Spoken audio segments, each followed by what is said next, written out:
What up, everybody? What up, what up, what up, what up? Let's go.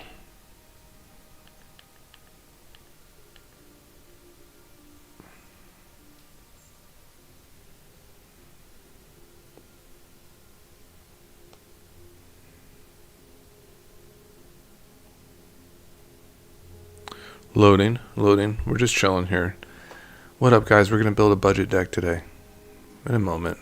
If I can get my chat open here. It is sometimes when I get really efficient and I do everything right, it just kind of does its own thing. So there's the live, and there we are. Beautiful. Testing the sound. If I can get my beautiful. All right, guys. So what are we doing today? I want to set it up like this, I guess. Do it right there. Perfect. Bring this kind of up a little bit. Excellent. All right, so today, guys, we've Vaughn has spoken, and he's a genius. So we're gonna do. I was gonna do Sephiroth budget brew, but it is what it is. Sephiroth is cool, and that would be popular. But this is the one, right, guys? This is the one. This is the only one that matters. Omnath, Locus of all, a 5-colored commander, basically a 4-costed commander, because you're gonna be paying the life. That Phyrexian mana, you're gonna be paying the life for that. So really affordable. Like you get a 4/4, but you just have to have it live. So I know some ways to let it live. There's some budgety ways, and we'll kind of talk about it. But you just need it kind of to survive, right? So at the beginning of your first main phase, look at the top card of your library. You may reveal the card if it has 3 or more colored mana symbols and its mana cost. If you do, add 3 mana in any combination of its colors and put it into your hand. If you don't reveal it, put it into your hand. So one of I guess a good illustration, just like kind of getting into it, are these Omnaths right here. So these all have 3 or more colored mana symbols in it. So you could have, 2 green and 1 red. That would meet the criteria of revealing and adding like a ritual. So you could have 2 different colored pips. That'd be 4 colors or more. This one simply has different colors, but it's 4 colors or more. So you still get the trigger. I think people thought initially when this card came out that they all had to be different colors. Like you'd have to have like a blue, white, green, or a red, green, white. But they don't. You could have 3 green and you'd still set off the Omnath. So in terms of budgety, we're going to be kind of looking at our wallet as we go. I love Mutate very much, and I feel like that's a very affordable way to go too. So we can kind of look at that. We can maybe kind of look at some card choices here and try to keep a budget sense in mind. Like in terms of just ways to protect our Omnath in general that might be nice and like affordable, like a Skrelv seems pretty good. So we'll definitely be considering a Skrelv in this deck. Just like these white mana spells are just really strong. And Skrelv is kind of on the budget options, like a $1, $2 card, whereas like a Giver of Runes is like a $10 card, and that's simply not going to really be something we can do. Even I think like a card such as there's another one that kind of is cheap in that manner, but I mean it's fine. I also just like, for instance, like a Tyvar's Last Stand, but if you play it on curve, you want something to kind of be built in to protect Omnath, right? Like on the board already. And that's like kind of what the purpose of like a Skrelv is like this thing's over to hit the board and you're kind of preserving your homie here. Mother of Runes, I think, is also kind of an option. I don't know if I even have that card, but that isn't uncommon from Urza's block. And actually that might only be a couple bucks. So that might actually be a good choice. It might be cheaper than the Giver of Runes, and they do the similar function. We can always just kind of chime in and out and just kind of look at our prices as we go. Because I wouldn't want to like kind of like have a $10 card like there. We could like hunt for different options. Oh, it is like a $7 card, so that probably wouldn't fit. Well, this one's $4. It's a list. It's a list printing, so let's see if that's actually part of the market price. If it is, I think that kind of kind of probably is where you want to be. It is like that kind of quality, like where you probably be into it. So let's see the market price on this thing. It's pretty good. Yeah, like we could probably do that. You probably want it, right? You probably want this kind of card to protect your homie here. Definitely. So like we can probably start with there with like a little protection, just to make sure that we're all safe and sound here. Welcome.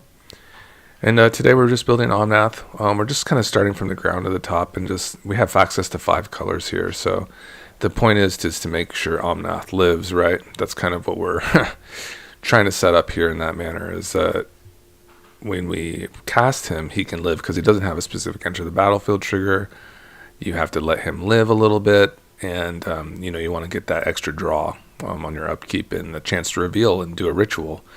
So these two are really, really nice start. Let's see protection. Let's see if there's any other like maybe 2 mana spells that kind of do something similar in that manner, or that don't cost mana. Giver of Runes is nice, but it's also a couple bucks. Let's check the price.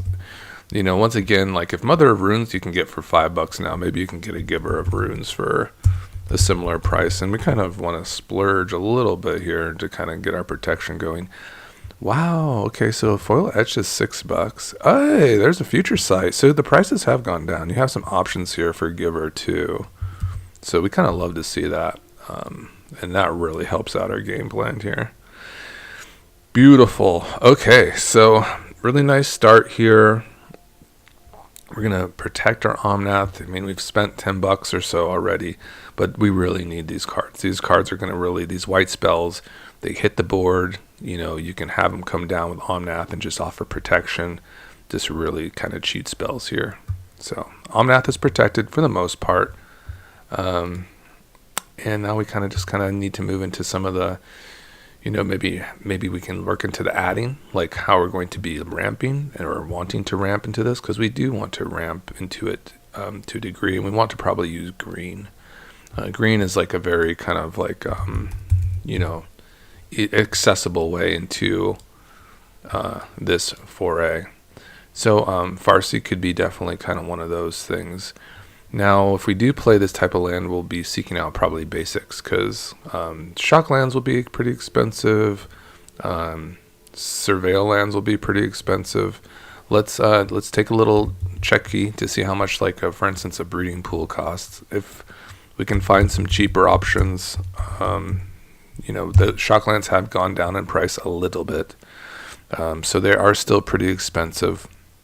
There's a $5 one there. So, it might be hard to kind of build a 5-color budgeted deck, especially if you want to kind of have it. There are ways to kind of get through this, guys, though. And it's basically like a chromatic lantern kind of effect. Like if you have like a chromatic lantern, you're pretty happy about it. So this is like, we'll just turn your basics on and let you just like kind of fix your mana pretty easily. So Chromatic Lantern will definitely help in your budget deck. That's just like a couple bucks, and it just helps you fix your mana like very easily. So I'm not too bad there really. But we could still play a couple of these like seek lands where you're searching for particular mana. And so search. Search is our keyword here. And we're going to go find some green here and look through here so we can kind of see. Emergent Sequence is kind of interesting. Into the North is also a nice little budgety option here. These aren't too bad nowadays. Like even you can get like a Nature's Lore and they're just not that bad. Like it's the 3 visits, which still kind of has a price tag, but even like a Nature's Lore and EDH is just a couple bucks. And honestly, like probably the Into the North is really good, right? But Snowlands cost money too, so you probably want to stay away from that, to be honest. But yeah, these are really affordable, like not bad. We probably will not play Into the North because Snowlands cost money, so that will not be good for our budget. But we can play Rampant Growth here. I'll find any basic color, which is nice. We can play like a Cultivate along with a Chromatic Lantern. That seems good. Even a card like Entish Restoration might be good for our little homie here. How much is a Flare? Like if we kind of want to kind of utilize some nice little like options like an Arboro Grazer, for instance, and kind of accelerate us in that manner. Let's see. Flare of Cultivation. It's probably only a couple dollars. Oh my god, you guys. 51 cents. That's really good. So we can have like a little bit of ramp here. Let's see like what we got for Grazer. When this creature enters, you may put a land card from your hand on the battlefield. That's pretty cool, and it's pretty good wombo combo with like a Flare of Cultivation. Let's see, there is an alchemy card, but we'll kind of stay away from those because we want to kind of translate our basically build here. So there's that. Let's see, when this creature enters, you may put a land card. Let's look up this verbiage. From your hand.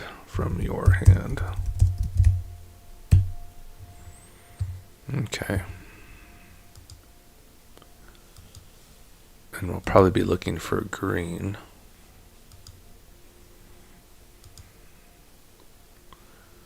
Burgeoning is kind of a card, but it is also probably pretty expensive. We'll probably put on our handy dandy craft button here. See if there's any kind of cards like a Grazer. Yeah, the Kami is good. It does the similar function, but it is not a real card. And that's kind of the extent of that. See if there's anything that catches my eye that's good here. Balaget is kind of a really nice card, but it's kind of pricey. Obviously, Nisa is really good. Spelunking is interesting. But we're just kind of starting. So it's still fine to run like a Flare. We can still run some other green creatures that add mana, and they're just not that expensive. You can just run like the suite of Dorks, which is probably pretty good. Ooh, Pilgrim's pretty good. The fact that it's a human, though, I don't like for Mutate if we do go Mutate. So we'll do some Birds of Paradise here. Halfling would be too expensive. Bird would be like our, $5 card we run. Elvish Mystic is good and nice on the wallet. Jasperis Sentinel. Llanowar Elf. Utopia Sprawl was pretty decent, but now that Strip Mine is in the meta, it's like a disaster. So you have to be very careful with the Utopia Sprawl. Bloom Tender is always like a $17 card, but it is really good with Omnath. So we'll see if the price has gone down in any other versions. But yeah, it's like a $17 card in most printings. Or more, it looks like it's gone up a little bit. So, but you can run like a card like Feybarrow Elder. That's like much cheaper. For one more mana, you get the same effect. Yeah, it's much cheaper, much better price. So we'll be coming back for that. Even Sprint Oranges is pretty cool. Fnatic is like a really strong card, and I think I have been like splurging a little bit on the Fnatic because I think it's like running and hovering around $5, which is actually really insane. It's definitely like up there with Bloom Tender. So if it's like a $5 card, maybe that's a very stonky card you might be interested in to kind of. Yeah, that kind of makes sense. Yeah, it's like $6. I think that's a perfect kind of splurge for what we're doing. So we'll definitely be putting that in as well. I mean, that's just a bargain. That's a super big bargain for us. Haired Heirloom. I don't know. The Caryatid is also a really good budget option for us. We'd love to see that. Lotus Cobra is also like a $10 card now, but we kind of just usually run it in most decks. Even if you're kind of building for budget, just because it's the freaking Cobra, guys. Let's see if it's still $10. I mean, we can kind of get through if we don't have it, but Our power level will go down a lot if we don't have a Lotus Cobra. Hey, $3.75 from Jumpstart. That's awesome. Okay, we will definitely be picking up a Cobra. And let's see. Paradise Druid is actually pretty cool for mutate, so we love that. We love that if we do that mutate action. Just a built-in hexproof is really nice. How much is this one? The Sylvian Caryatid Defender hexproof. And that's just all the time. That's probably a little more pricey. Let's try it. Sylvan Caryatid. Oh, sweet. 85 cents. That is totally cool. That's perfect for mutate as well.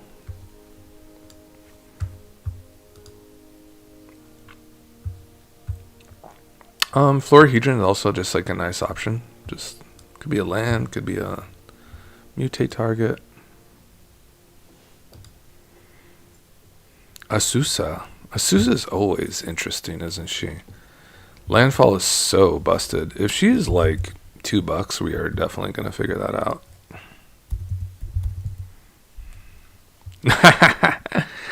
No, she is not. She $10.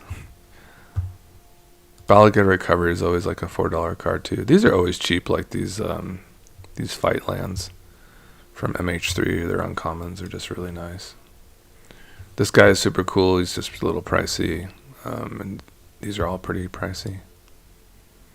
Gwenna can kind of get it if you go big. She might be a good little option too for rampies. She's not the worst, is she? You can do cool stuff with her and Helga.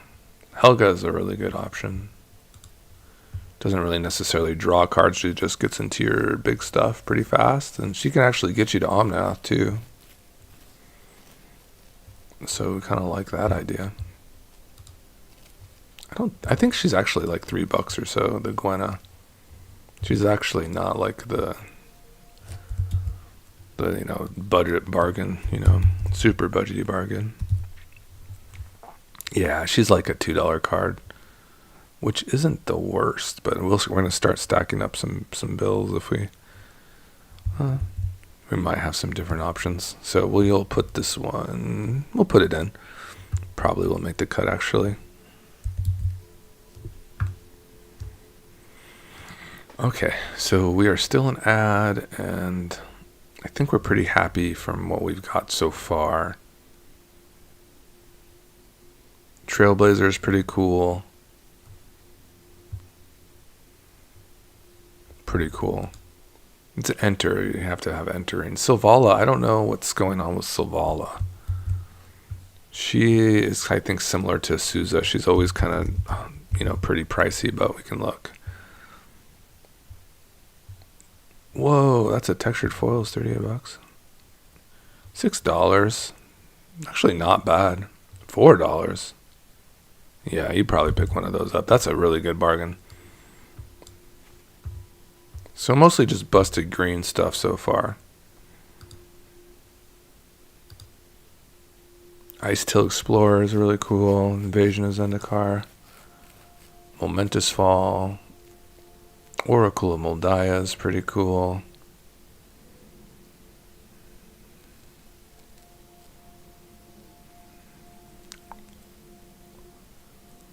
Yeah, Landfall is pretty cool. I mean, we're not really doing too much crazy stuff with Landfall yet, are we? And I'd like to kind of get into our 3 or more mana pipped spells soon. Disciple of Freyalise is like that card that has the 3. So I'll put, like, if you're interested, like, this is like kind of the stuff that kind of makes Omnath go.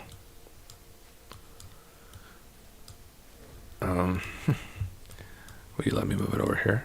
Can I move it over there? There you go. This is the stuff that makes Omnath go. So this will trigger Omnath when you have your draw step and that reveal trigger, and you reveal a card such as this, and now you can add 3 mana of those particular colors that are in that color combination, so you could add 3 green. So very cool stuff. That's probably a $4 card or something. And similarly, you can still do budget stuff here. The Turn Timber Symbiosis is, I think, is the cheaper multi-face land card. They're not all very cheap, but some are cheap. Turn Timber Symbiosis is $2, so we're cool there. The Agadim is not cheap. It's Agadim's Awakening is $22. Holy ass. Seagate Restoration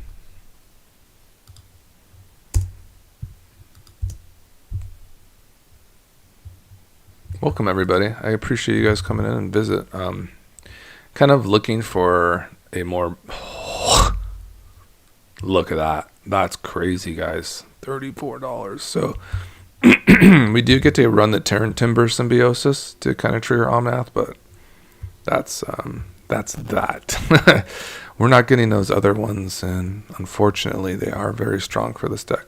We did get a Disciple. I think that's just like hovering around $2. It's not like so crazy, but it is a really good uncommon.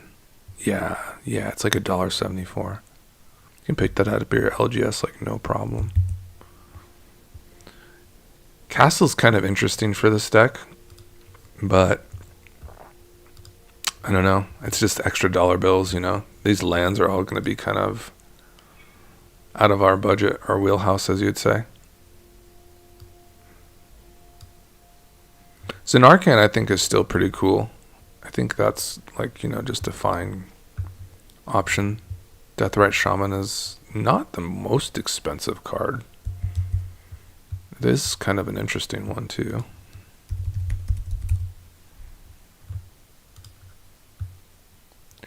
Yeah, it's a couple dollars. Bird is like hovering at the same price. Bird. And the thing about the Shaman is we're not going to be running like any fetch lands, so we're just would be stealing from our opponents. Wow, the bird kind of went back up, guys. Okay, you can. There's one for $5. I don't know. Dang, man. I don't know. They're all over the place. The prices here. Ooh, that's not very nice, is it, guys? That would probably break us. I don't think that would make us really a budget deck anymore.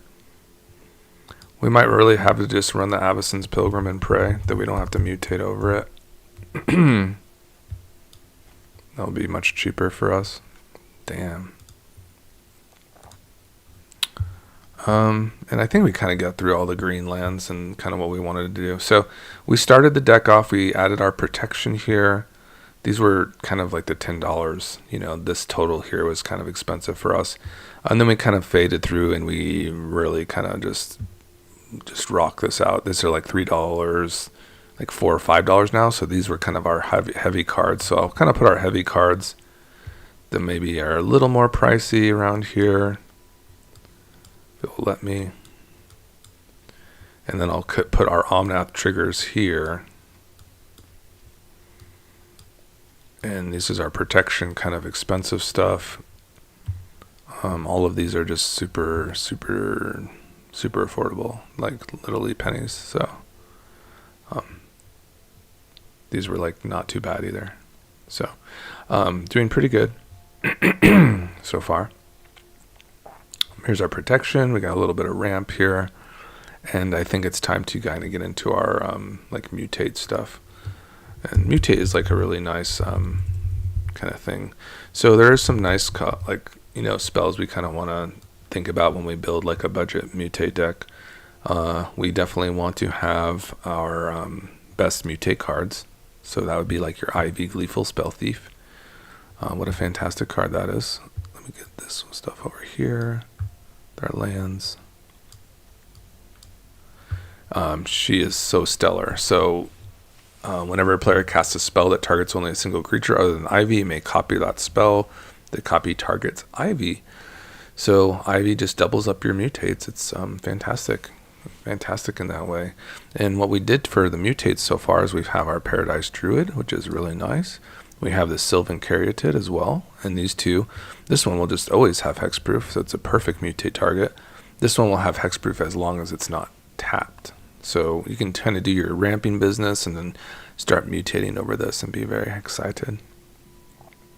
Also, Frontline Heroism is also very good. Frontline Heroism, it's like a 90-cent card, very good in that manner. And then you have your Vesuvan Duplimancy, and that's kind of like your backbone. And just to kind of illustrate the price of these cards, like Vesuvan Duplimancy is like probably like $3. It's less. It's $1. You can get it for $1. The market price is $3. Yeah, it's always like hovered at like $3. And then Frontline Heroism is always like kind of stabilized at like 90 cents or less. It's like literally 30 cents, but this doubles your mutates as well. And even Ivy is like just like literally like 20 cents too. Like there's like there ain't nothing going on here. So I will let you know if there's anything that really stands out here, but yeah, you'd be pretty stellar so far. And yeah, so I guess we're going to continue to look for some mutate cards now, because we have like all of our tools here to kind of start mutating. So I like to start off with like the cheaper mutates to kind of like illustrate the mutates of like how good they are, right? So these, you want them to be frequent and you want them to be affordable. So this like a 2-mana mutate is really, really strong. So we'll first like isolate those, the ones that like cost like, 2 mana or less to mutate. Those are extremely strong. And the thing when you get all these colors is that you get access to all the mutates. So you can just see this is like a beautiful river of choices. There's the Lord Dracus, 2-mana mutate, absolute bomb. Parcel Beast, absolute bomb. These are all just the 2-mana mutates. So you have a few here, right? You have, 3 that have 2 mana for the mutate cost. So there's not many of them, but they're there, and they are very strong. Then you have like your 3-mana mutates. So you do just pick up all of these, but there is like kind of like maybe a hierarchy of the 3-mana mutates, I'd say. The Gem Razor, of course, is like top dog along with the Migratory Greathorn. These green mutates are just absolutely busted, and they're just strong. This one will ramp, and this one will interact with your opponent's enchantments or artifacts. So there's that. And then you have your Regal Legosaur is not the worst either. It gives like a little bit of a buff to all your creatures when it mutates for the turn. So we definitely pick up all of those. We definitely pick up all the 3-mana ones. So there's there. The Legosaur. This one's also nice because you can cast it for 2 mana as well. So it's not the worst in that manner either.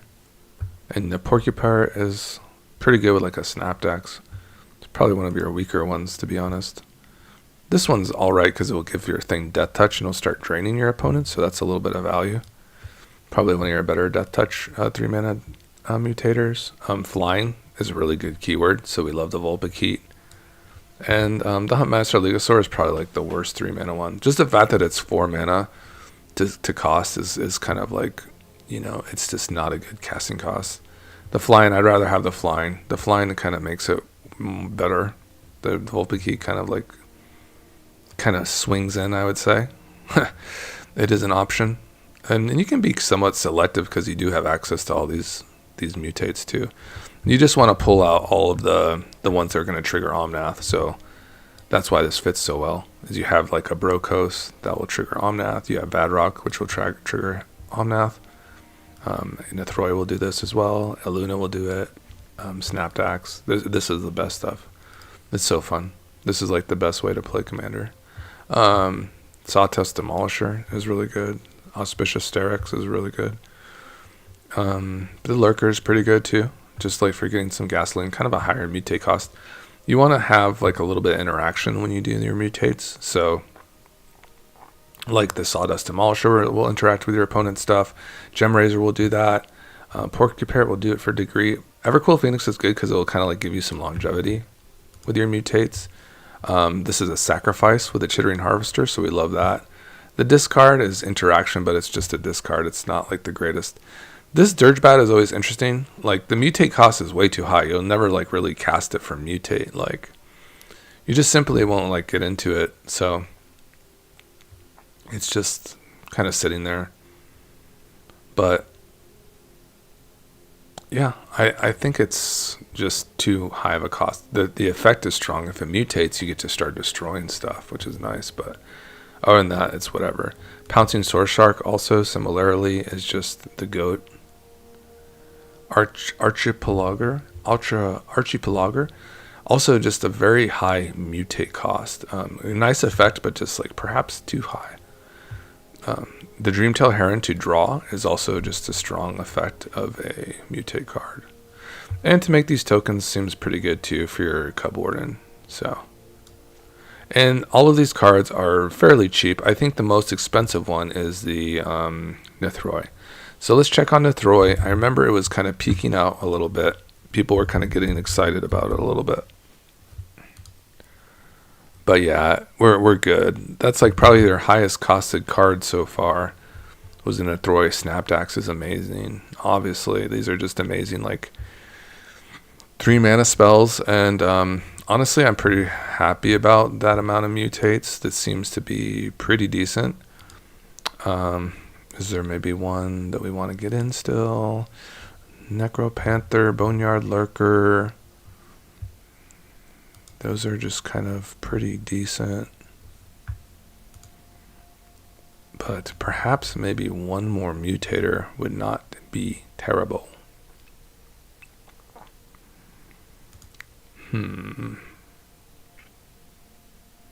Porcupirate. I don't have too many Death Touchers. Yeah, I think we're pretty happy with where we landed there. Maybe a Liger. I don't really love the thing, but I think we have enough creatures. Well, this 3 mana mutate will be pretty good. Yeah, I think it'll be alright. So we'll get the Liger in too. So we have our mutates on the side, we have our mutate suite, and then we have our 3 costed Omnath spells, which we just absolutely adore. So we're going to kind of keep these over here to kind of just illustrate this. And there we go. So we definitely need some more 3 mana, pips to kind of help Omnath out a little bit. The ultimatums are all really good, and they all do that. So I don't mind going on ultimatum route at all. And we can kind of look at the prices of the ultimatums here and kind of just check on that.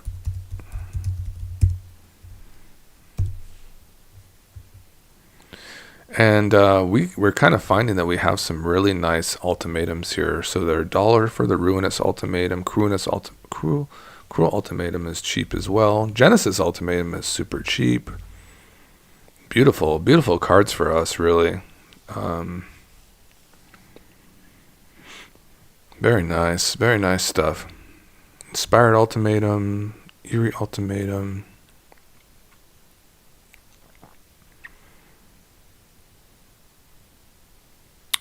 Eerie Ultimatum is like the most expensive one. I don't know if we're going to be building the graveyard up very well.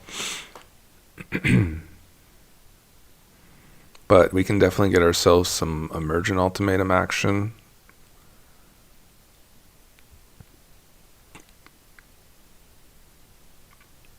Titanic Ultimatum. Vaughn gave me that one. That's a pretty cool finisher. Can probably fit that one into. Titanic Ultimatum. Whoa, such a cool finisher. Violent Ultimatum. Brilliant Ultimatum. Huh. There's also the Inspired Ultimatum, which is really good. Yeah, that's like 25 cents. So we'll put in the ultimatums. The ones we can get here. Probably not the Eerie, but we'll probably get the other ones in. Just because I don't know, like we could try to build a graveyard with like Blossoming Tortoises and basically Aftermath Analysts. We could try that. That is definitely an option. And maybe like a Lumra, like a fun little Lumra in there as an elemental and Nissa. Let's see how much Nissa and Lumra cost.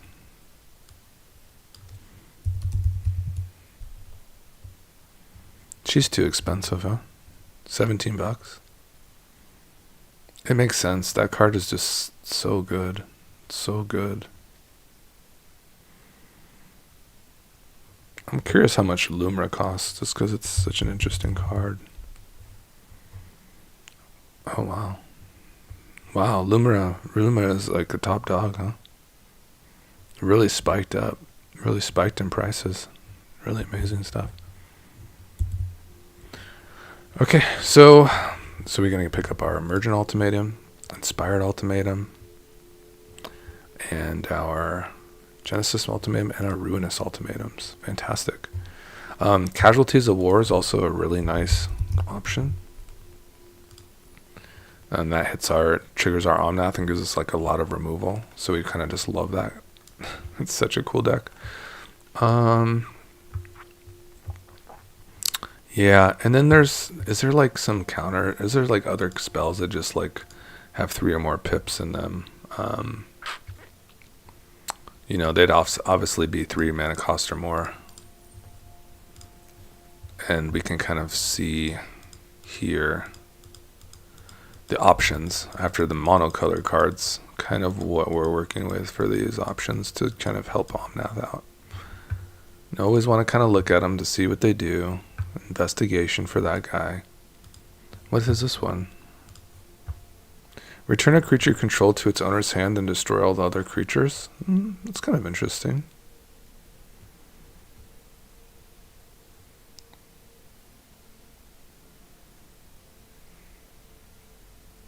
Kind of think we're going to be hitting the board pretty well, but that kind of resets our mutates too, which is probably not a bad idea. Okay, I see a time wipe. I see you. Dream Trawler.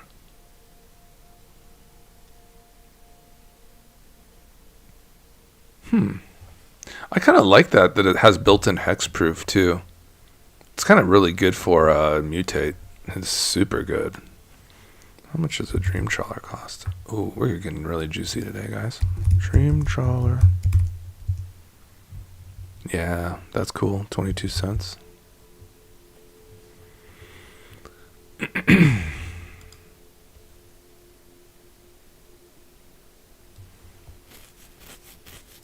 Absolute Virtue, Spoils of Adventure, Nico. None of those will trigger Omnath, so we're kind of focusing on that now. Oops. Alright. Drawn Lavala.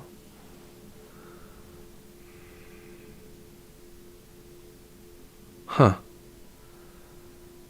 Interesting card. Don't know how that helps us too much.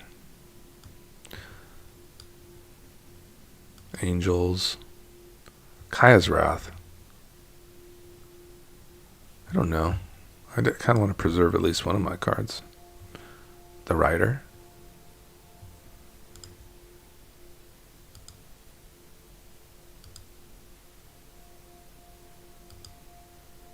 Spirit Sister's Call?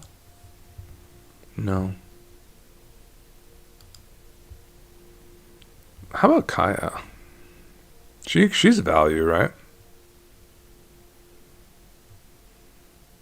She's really good value. Not a mutator though. But are these as good as Kaya? Yeah, that seems good. Yeah, these are just kind of better than Kaya. They are.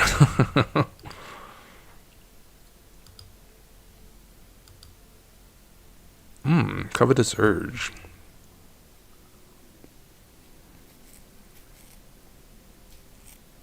Kind of a weird casting cost. I don't know if we'll ever get into that.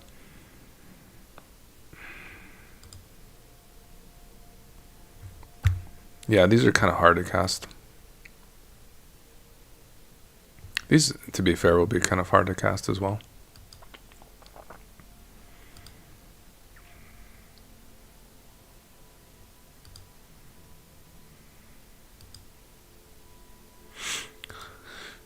So if you're just joining us today, we're just... Ooh, invert polarity is really strong. What's up, Vaughn? Of course. Yes, exactly. Dude, it's going really well. It's going swimmingly. This card's kind of busted, huh? Choose target spell, then flip a coin. If you win the flip, gain control of that spell, and you may choose new targets for it. This card's really busted. So what I've done so far is I kind of put all the homies that are going to trigger Omnath over here. We have the ultimatums over there as well.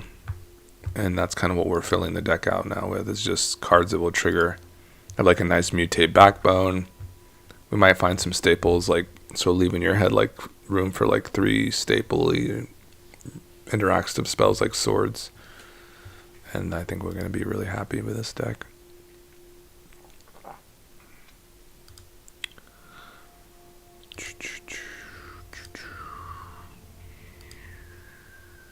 Yeah, and we've been very budget optioned here. The only kind of choice that was really sad so far was the Avacyn's Pilgrim, because it's not a human. It's a human, and we won't be able to mutate. But Bird of Paradise is $10 now, so it just can't. We just cannot. I think our highest costed card is this Giver. I think she's like $7. So,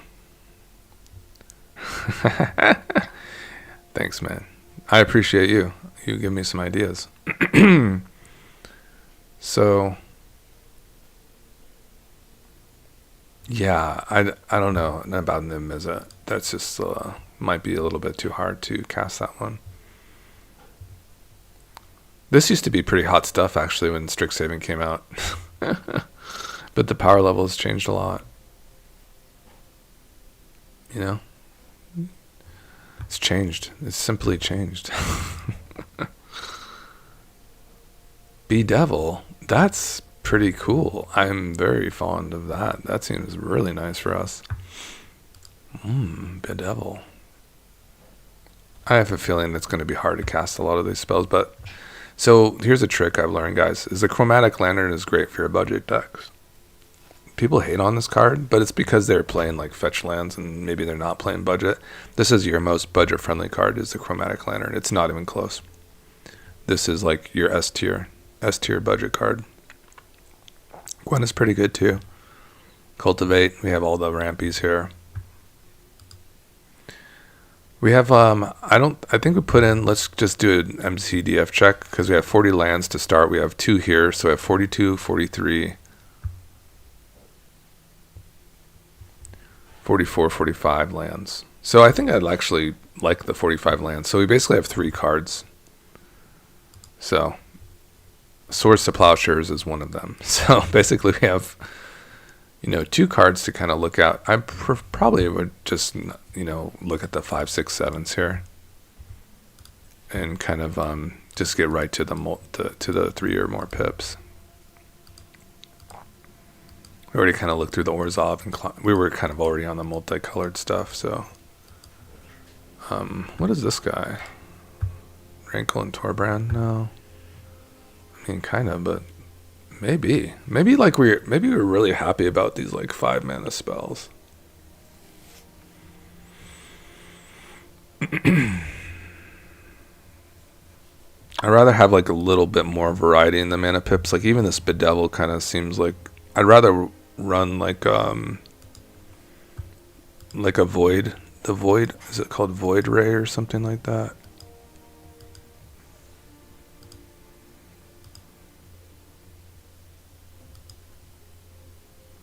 I think we do get an Omnath in.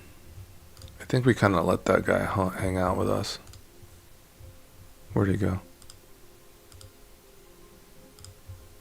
Yeah, I think you kind of want a top end, right? This card is good, actually.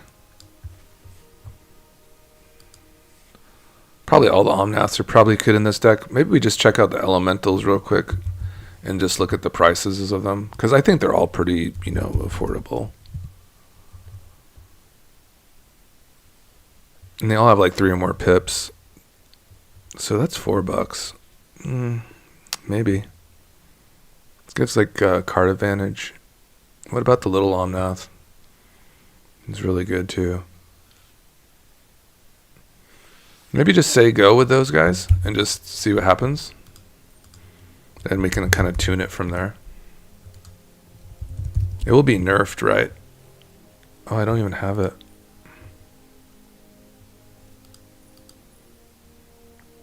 Huh. Oh, I'm in selection.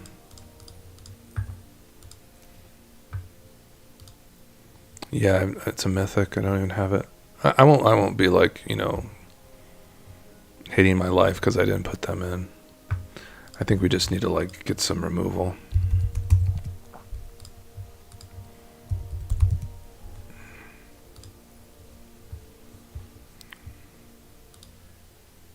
There it is, Void Rend. It's a nice one.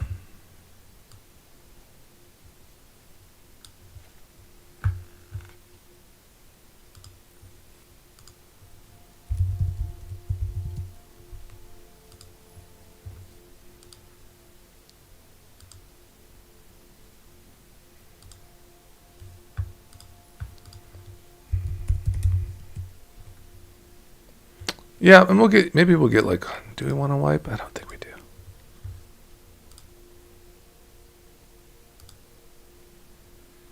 I was thinking about Supreme Verdict would be kind of interesting. You know what? We do want sweepers.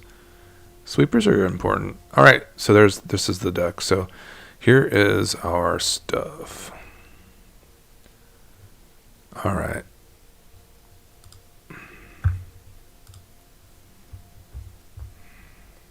All right. Got some nice counter spells. We got a couple board wipes. One which is a time wipe, which seems really cool for us. And we have some really nice top end ultimatums here. The mana base will be kind of funky. And obviously the damage lands are just really affordable. Like the Darkar Wastes, the Cave of Kolos, all of these are just really, really budget friendly. They get the job done. They kill your life total a little bit. There's a Stump.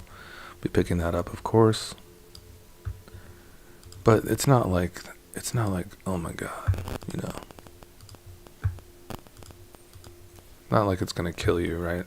It's not like even some shock lands. So the slow lands are a little bit expensive. The reveal lands are pretty good. So those will keep a good, like for instance, your Snarls will be pretty decent. So we can pick up the Snarls. Game Trail similarly is like the Snarl. All of these are reveal lands. They're just not the worst. They're dual lands and you kind of need them. And then like the fast lands, so less, you put in less, like 3 or less lands. We'll pick up a Wind Enchanter too because it's probably pretty good and not too expensive.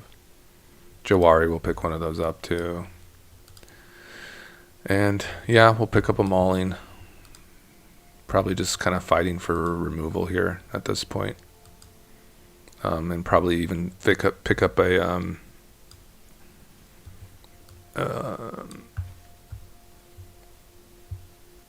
Felda Profane.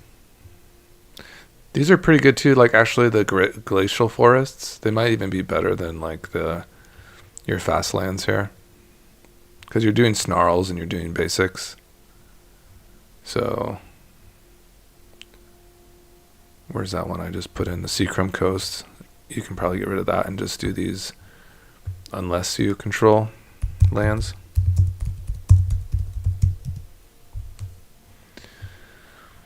And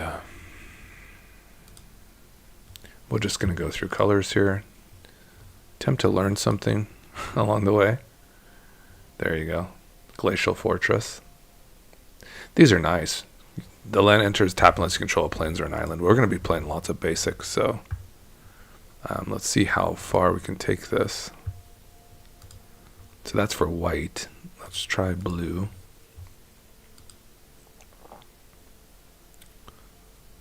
Two or fewer,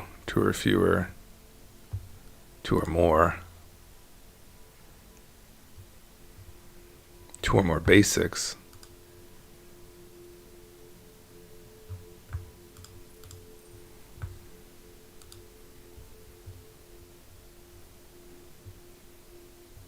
Swamper Mountain, Dragon Soul Summit.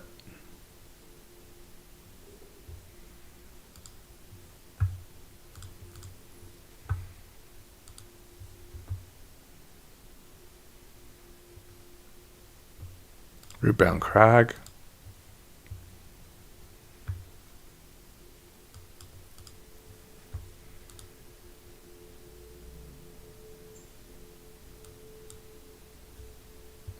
And I simply, seems that's the extent of it that I have for those type of lands. So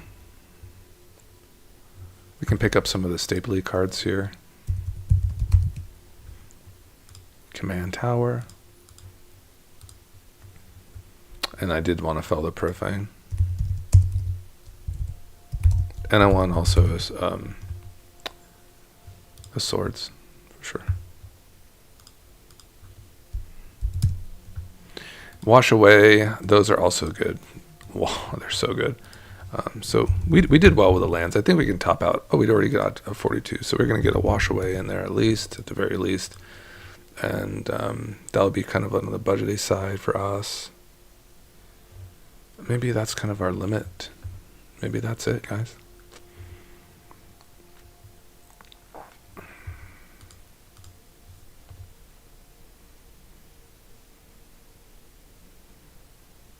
The basic count looks pretty good.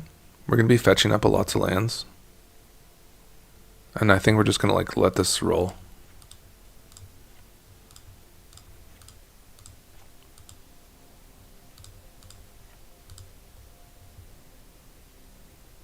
We're going to be very heavily skewed for green, probably less for white.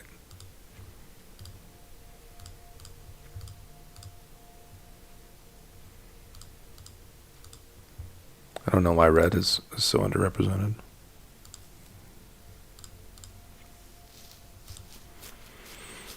All right, everybody, make sure you like the video. I appreciate y'all. We're gonna get busy now. We're gonna take that stuff for a spin. Let's check the price to see where we landed. I'd like to save it, please. And any guesses in the chat? How much we landed on this?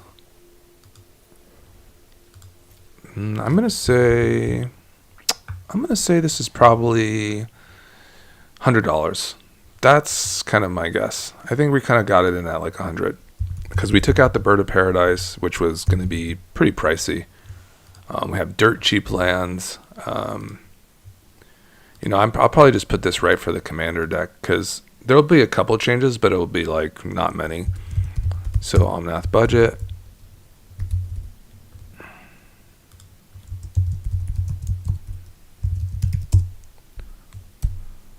And it's Omnath, Locus of all.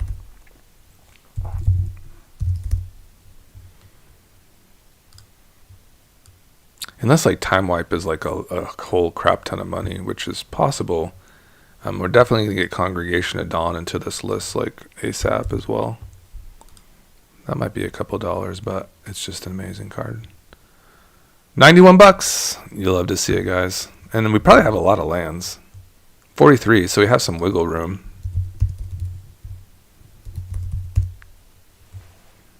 And I think I want that other ultimatum too.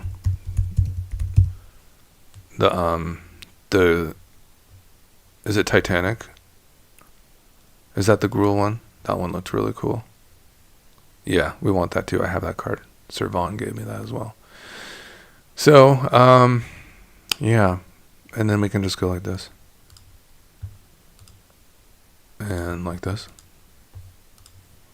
And then we can get better land tutors.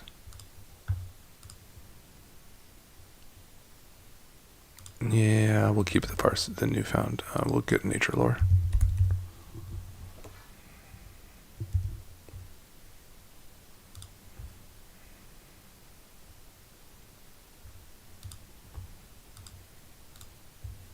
$96, guys. So we did. Okay, on that list of all EDH. Beautiful. Okay, so that's it. And let's take it for a spin, guys.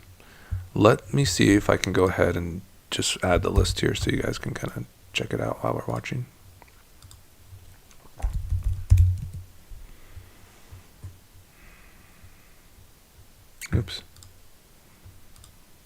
I just want to go to YouTube.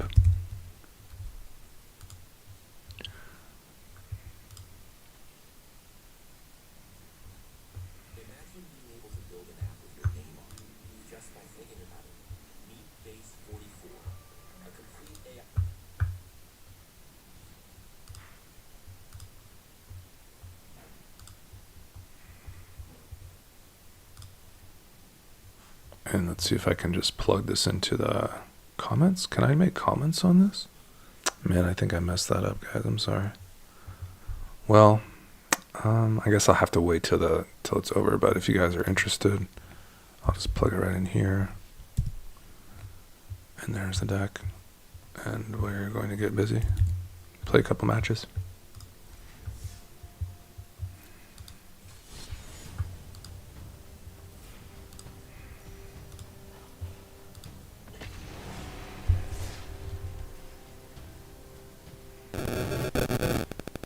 Nice guess, Vaughn. We got it in for $30 less. No problem. No problem, baby. I'm just gonna hit the order button. I'll just hit the order button, and we'll give it away. We'll give it away like this week or something. I'll do a deck tech when it comes in. I just don't want to go through all my shit and build it all over from scratch.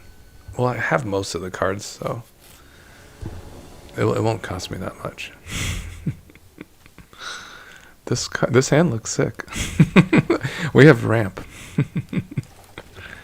And it's hexproof. And it will get us right to our Omnath, basically. I was afraid of this for Omnath, though, but we actually have them online, which is crazy. What is opponent doing? They're doing like some absurd things right now, guys. They're doing some absolute absurd things. They have Rofalos. They're so screwed, aren't they? They have to be. Look at all our spells.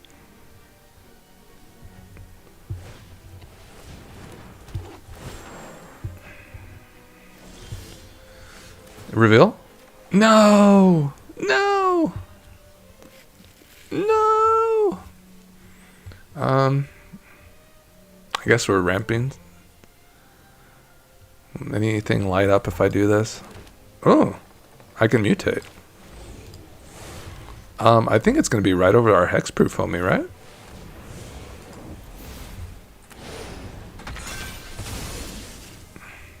Are we winning?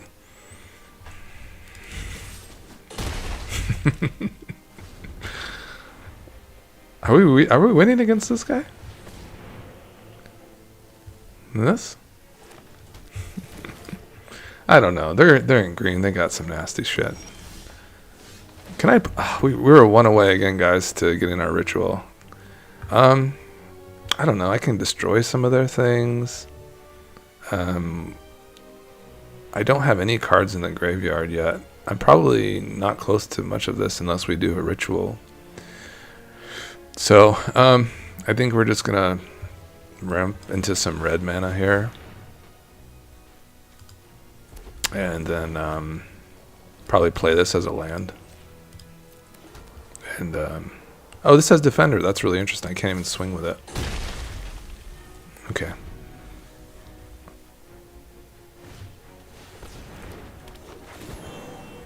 Okay. Oh wow.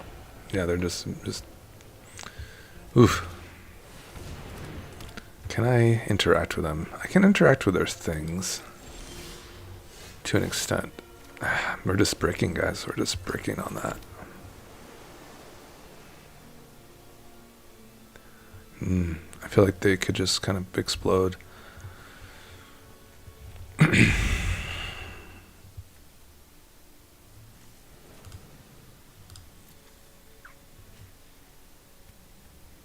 Could do like kind of a Nethroi thing there where I'm discarding freely and doing something. I kind of want to hit like their, you know, something here of their nature, you know. And then maybe make Omnath a little bit stronger in that manner.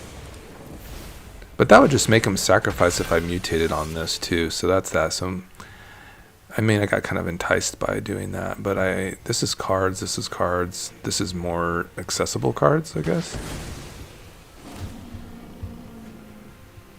And I guess we're swinging now.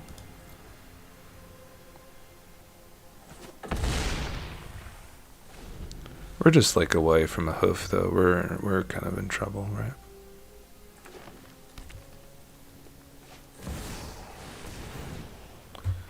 Yeah. Yeah, there's that. Can I affect that? What is that protection from? So they just kind of made a big mistake, because I can just time wipe this. And that is a good, outcome for us, I think. We're not out of the woods, but everything just dies, right? I don't know.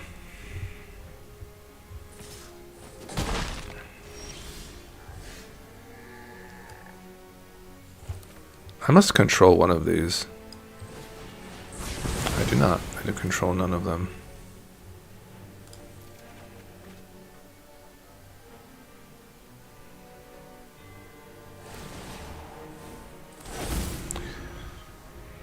Nithroid is actually looking pretty good for us now.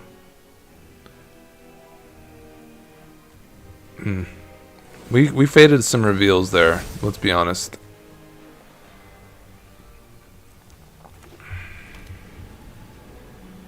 I'm pretty close to some of this.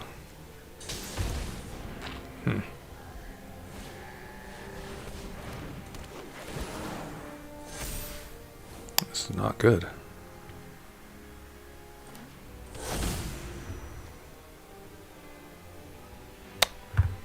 Huh. I will protect the virtue of this world.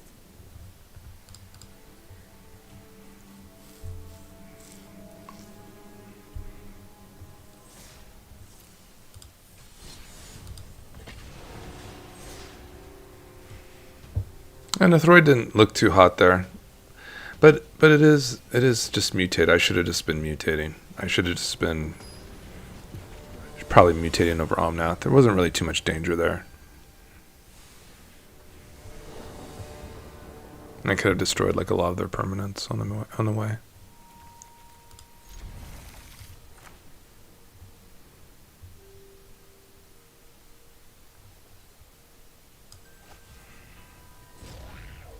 Order that shiz. I will. I'm gonna order it.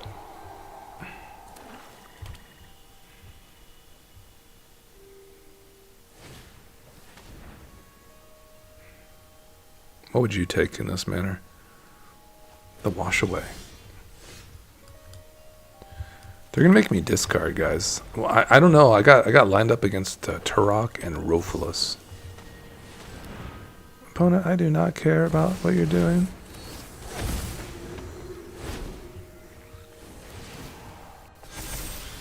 Okay. What does that have hexproof from? Protects from white? What the fuck, man?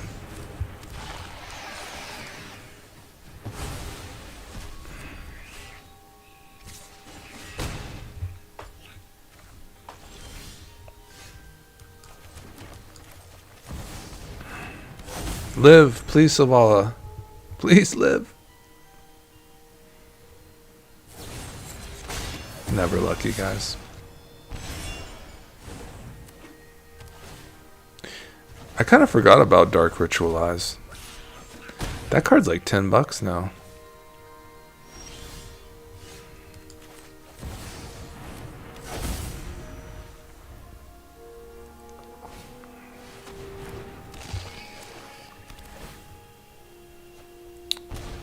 Hate to see that.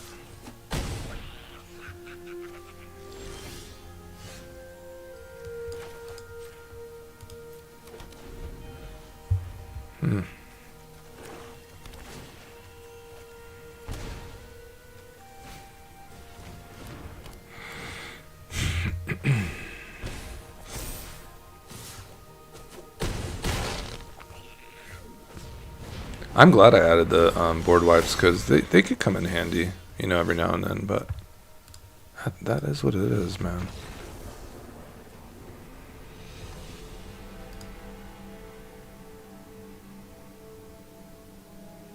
That wasn't too fun, was it? Okay, let's check.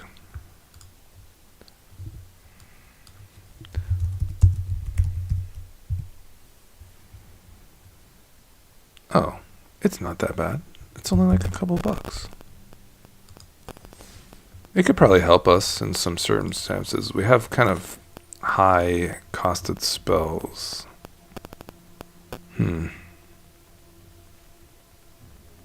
Omnath doesn't really care about black mana, just something to like kind of get us going, you know?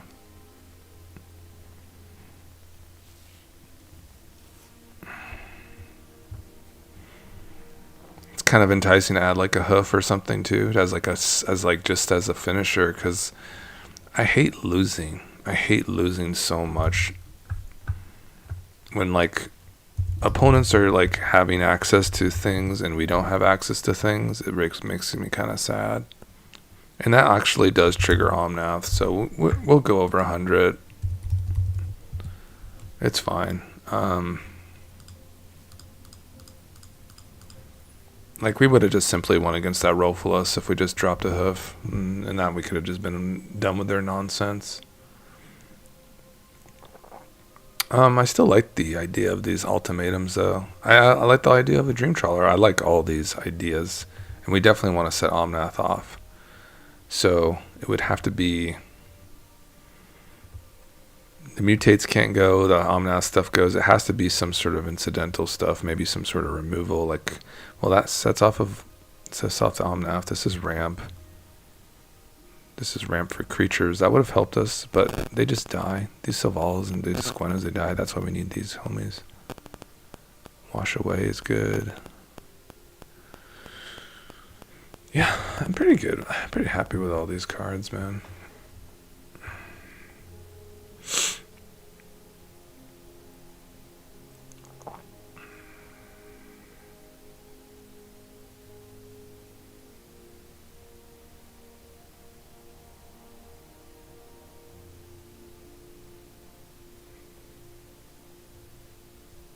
Probably one of these. The Mauling.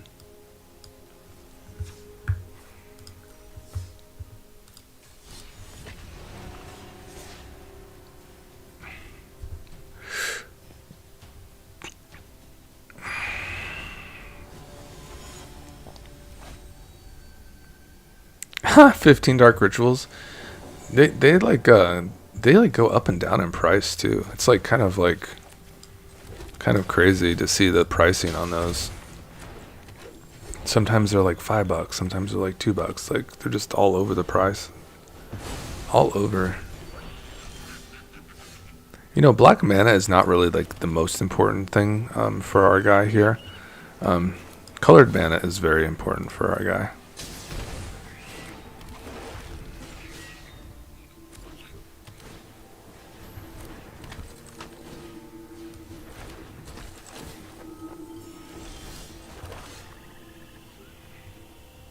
I messed that up, guys.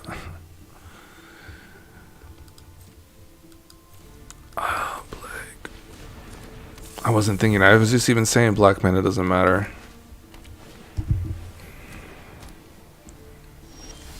Okay. We got this. We can do this. We can do it. I guess just pay the full cost. It's fine.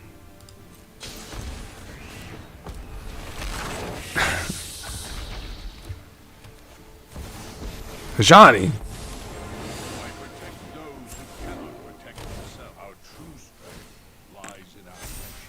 They're just dead, right? All right. The goal will be to do a reveal land, right? I kind of want to do the Emergent Ultimatum to really just kind of see what happens with our deck. Like, what do we have that's like good? Like, what is good in our permanents? Turn Chamber Symbiosis is cool. I mean, it's just okay. It's just the Emergent Ultimatum will get us to some mutates, but that's about it. Disciple of Fraulease is cool. The 6-6. The 6-6 is cool. Sure.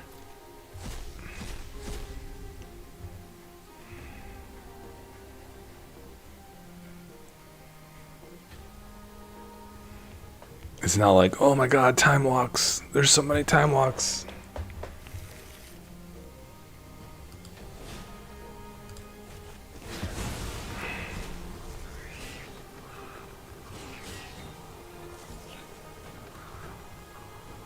Oh, baby.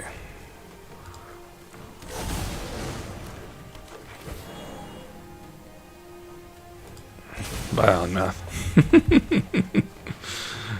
Yeah. Oh, shit.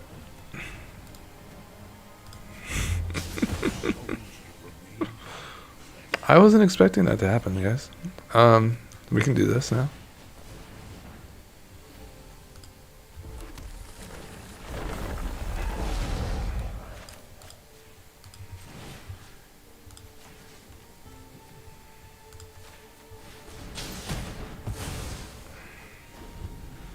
Kill the speaker.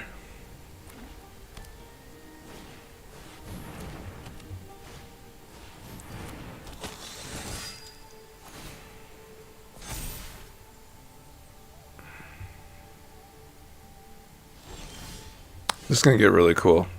So we can go ahead and mutate over our Omnath here. Go under. Make this go back. And then we can go ahead and gem raise now. Under. Send, we can kill that. Return this. We can drop our snarl. Sing win. GG's.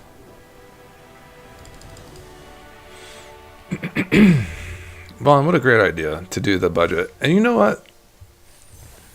That didn't feel so bad.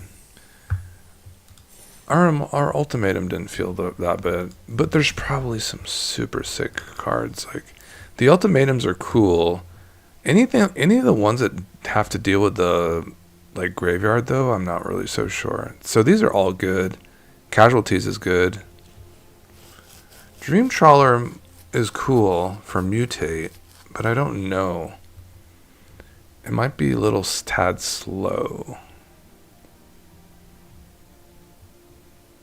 But it is kind of doing what we wanted. I was just thinking if there's more mono-colored payoffs for our ultimatum, our emergent ultimatum.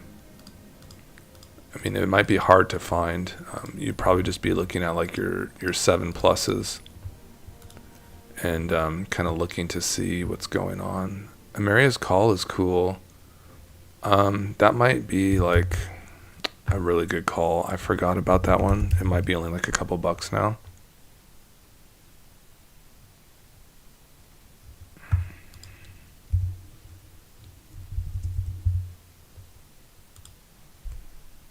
Yeah, that's $1.66. That's an easy trigger for Omnath. So that's just easy slide. Okay, absolutely goated deck over here. I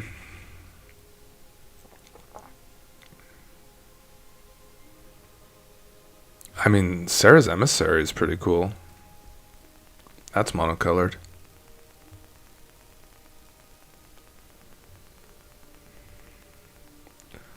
I mean, how much does this card cost?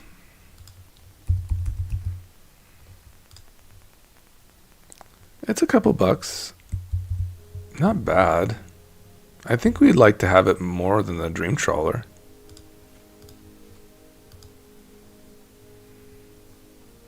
Ooh, Moonshaker Cavalry. How much is that? $10. Well, that's a pre-release version. Hold on. $10.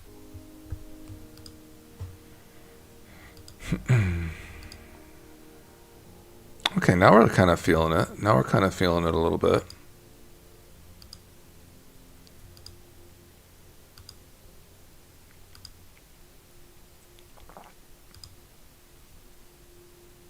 You can get black cards.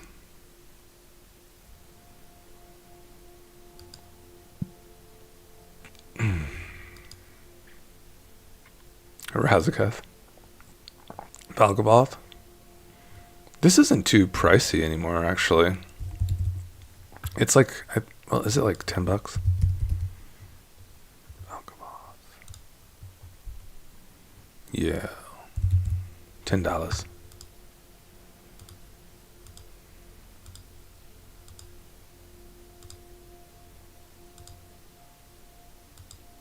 Cultivator Colossus, super cool card. Kind of brings the value, doesn't it, guys? That's got to be like a $20 card, though, right?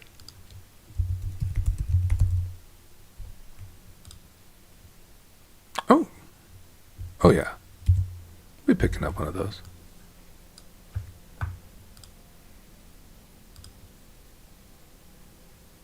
Nyxbloom Ancient, absolutely amazing. But yeah, that's...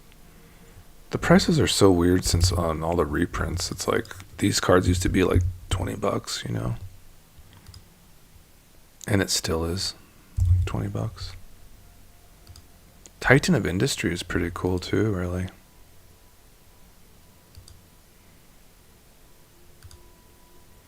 Okay, I think our monocolored suite just got better. Seems like it did by a lot. Ooh, Galton Mavern. That's a nice one. Ooh, Kolma. I think I do want to kind of switch it up a little bit with some of these ultimatums. Kind of want a little bit more creatures. But this is not monocolored. The Colossus is. The Sarah's Emissary is. I kind of want another monocolored card. That's really strong.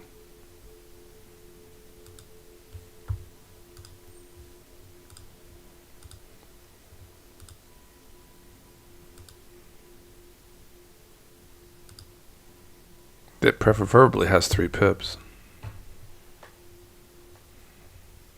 I think this is a perfect budget card. It's like a Titan. I'm feeling this, guys. And this will be better for our... to cast, you know. These are harder. These are much harder to cast. I would like the Ruinist. Inspired Ultimatum is pretty cool. Damn, it's a lot of value.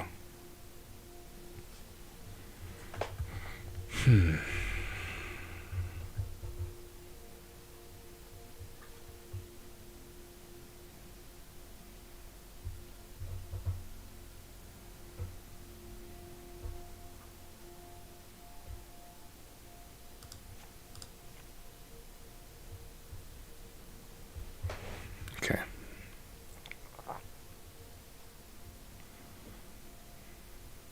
Which one would I rather have? I think I want them all. Oh, I have a hoof though too. So that should be fine. That's 3 targets. Okay. I think I want the Cultivator Colossus.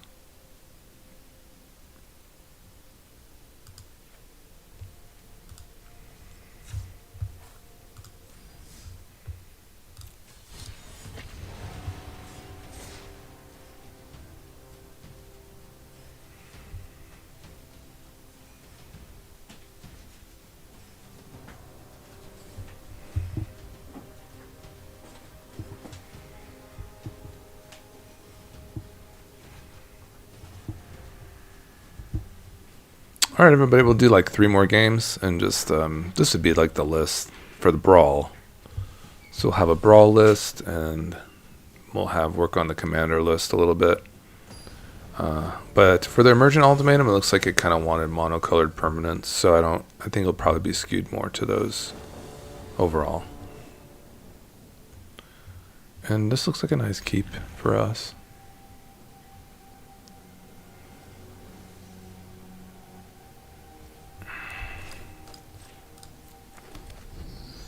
It's probably always Cobra.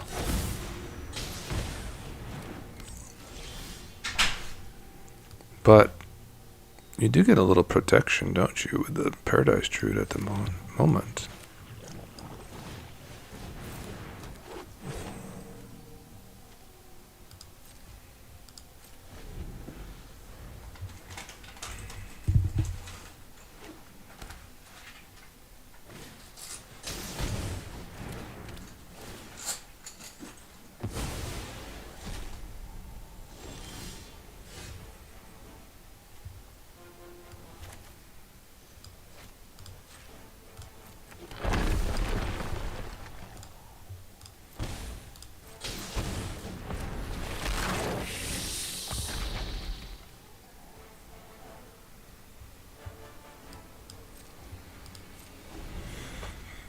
Alright, we need a big turn.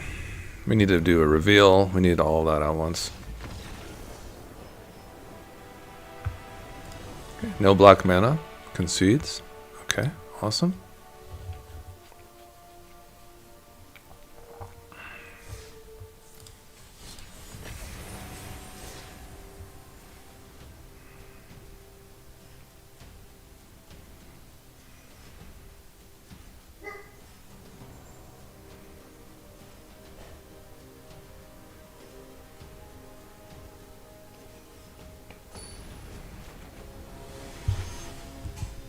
Black Nico. Slimefoot. Yeah, this is kind of what I wanted to illustrate. I mean, it's kind of slow, so we kind of try again. A little better.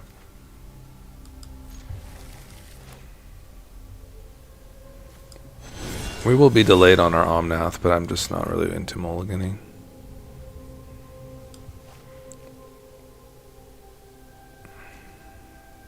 Looks like we're mono white this game till Omnath comes online. I would love any other colored land than green for my next draw.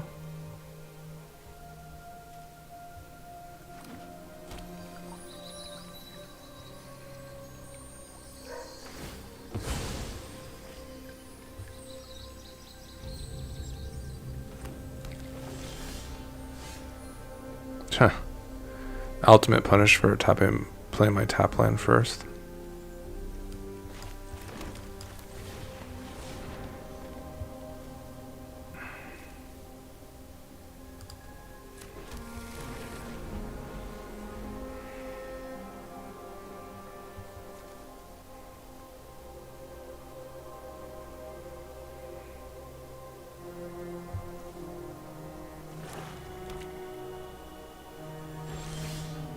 Okay.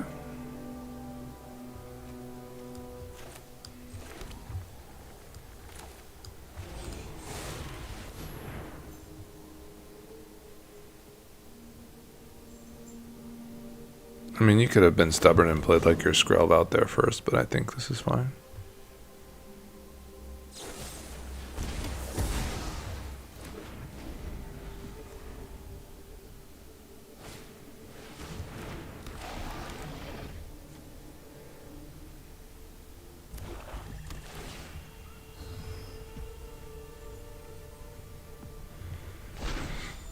Nice. They just draw a card every time a land comes into play. Sweet. I want to kind of mutate here already. I feel like they're just going to kill Omnath.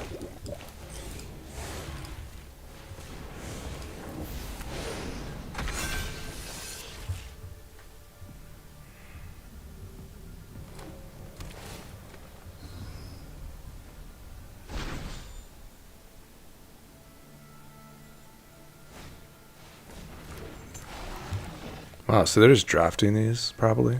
That's crazy.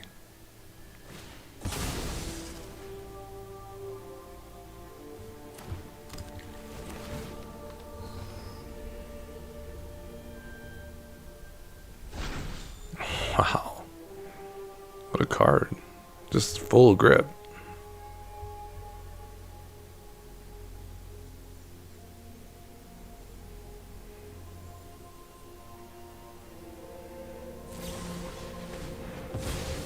Oh, I'd love a basic land. Green, white, blue, red. Looks like I need another mountain.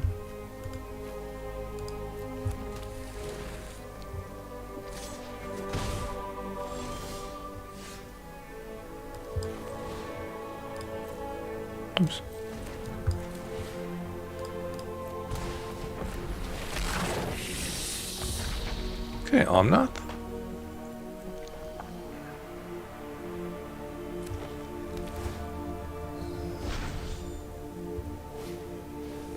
Swam Shambhala.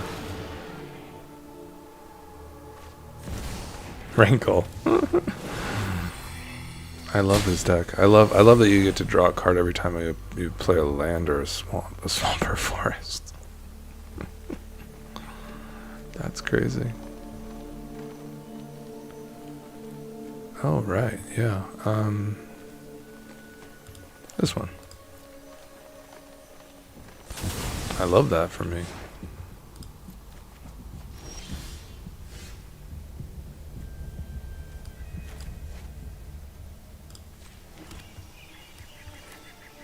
They're just gonna do it again. So annoying.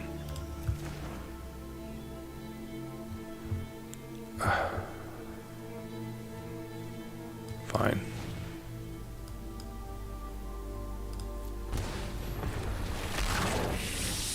Just seems a land comes, they get to get like one of these 1/1s and yeah. That is really annoying. Okay, cool. No, that was not very fun. But what can you do?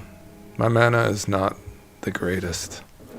Probably add more dual lands. That's why we do this, is kind of figure out like what we're doing. I wouldn't mind finding some more. Just the fast land should be fine. We'll keep our prices down very nicely.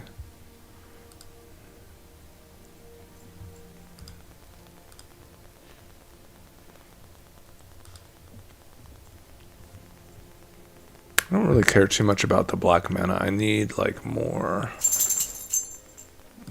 blue and red.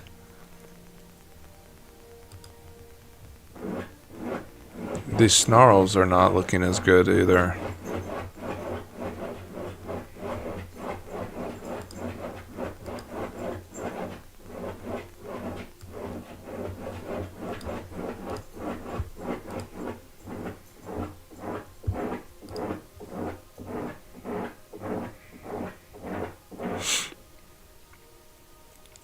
So I'm going to kind of try to exhaust the 3 or less lands.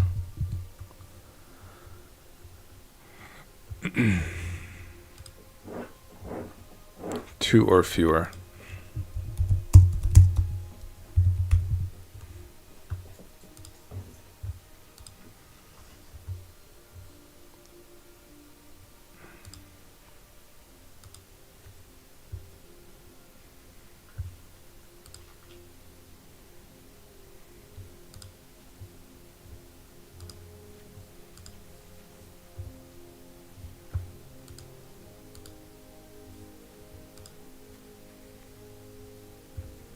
And then we'll get rid of the snarls.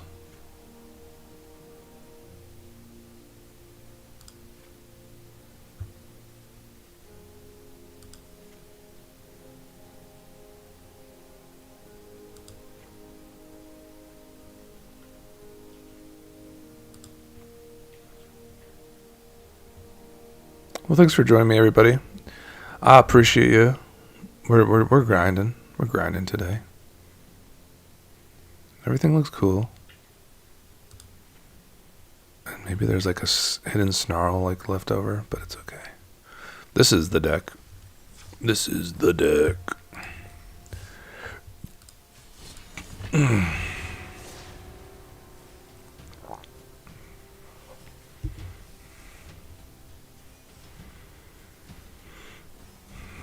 So many dual lands, a couple basics, nice powerful cards. We'll be set. We've had some explosive games. We've also had some kind of slower ones, but I feel it was just like mana stuff. It was like nothing really too much to complain about. This seems really nice for our mutates in general. I do like this card, but I think it's going to be turning into a mutator, guys, to be honest. That has like 3 or more colored pips. A more mutate will be nice.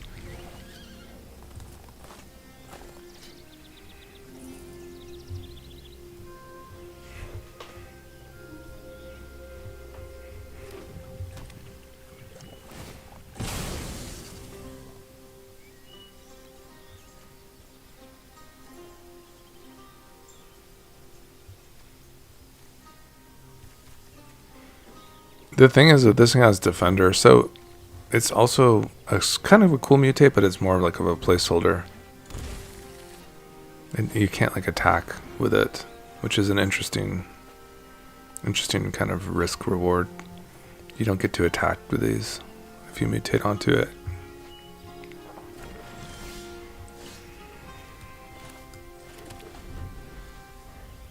Fnatic has the highest upside. Can like a double spell here, basically.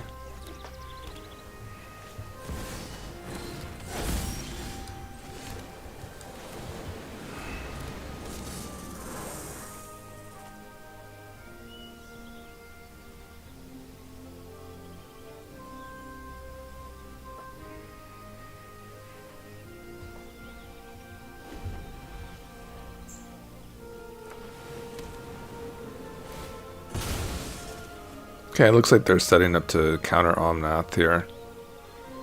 I think if that's what's happening, if like a blue mana is left open here, it's kind of like open face up. Yeah, it's pretty face up here. So we can play around it for a turn. So we can simply go into this.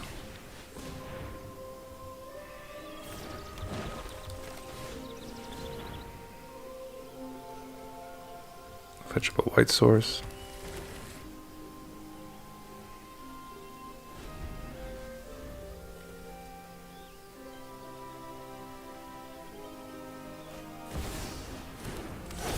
Cameo.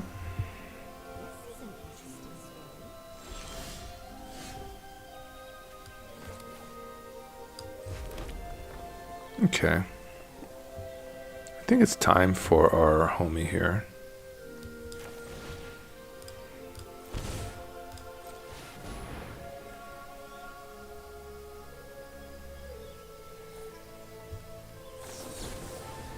Okay.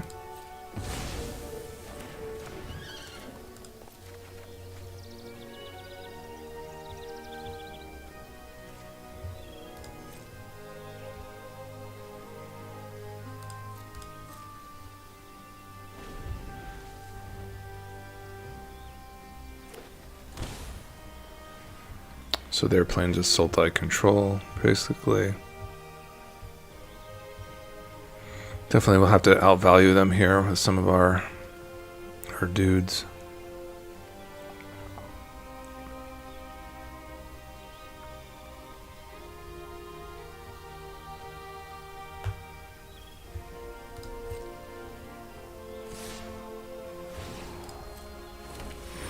And they want to wheel too. They want to flip their Tameo.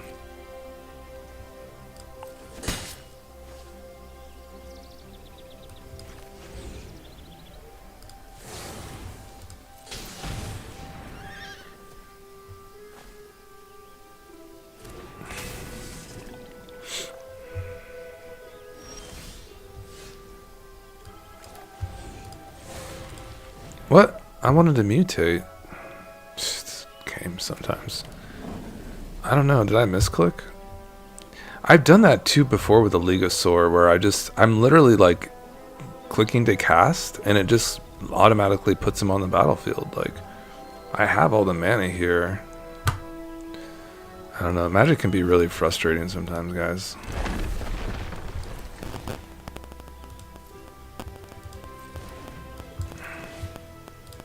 The client like really can be frustrating. It's just like I want to mutate onto this guy and he won't let me, so I'm denied a card now.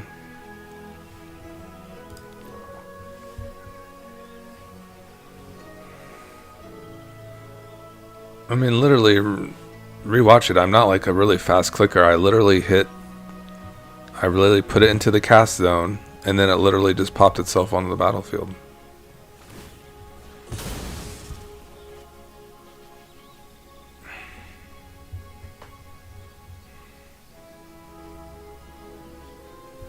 Thanks, man. Yeah, this deck is super sick for the price too. It's kind of a no-brainer. Yeah, and it gets a little bit better. Like there's like at least you get the Sultai mutate that's like from the commander set. So you get another really cool mutator instead of something like this. So you can like actually get more and more nice mutates that like set off Omnath. Yeah, that's a problem for us.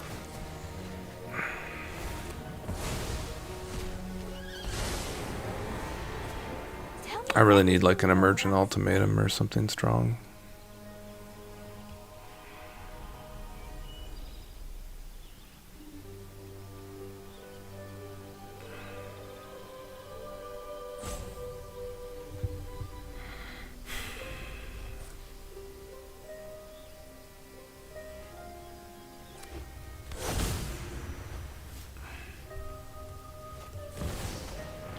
Thoughtseize. Nice.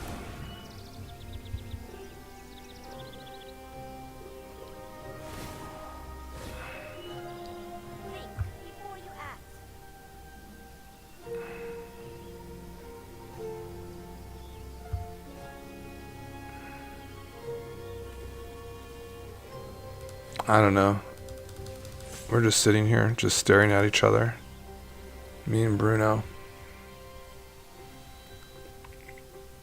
Yeah, that would have been a nice mutate too. Just put it right over the Sylvan, pump this up for the turn, swing in. But I wouldn't be able to draw. That's true. I would have just gotten the damage. This card is super annoying. Fun fact, this is banned in Commander. Did you guys know that? That card is absolutely bananas. Thank you. I love to mutate. I appreciate it.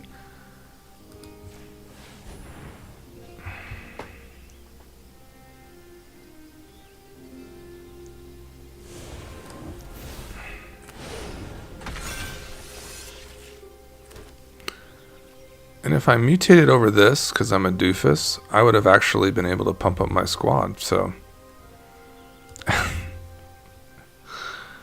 There you go. And now their Tamio lives. This game is too much to handle sometimes. I was died anyways, so. Give me that back. Give me that.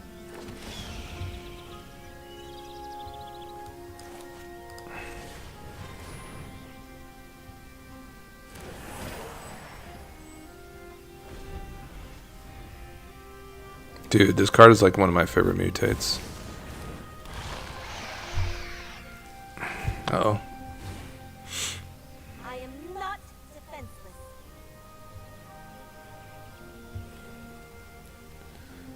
Come on, mutate. We have so much mana. Could do like an emergent ultimatum here.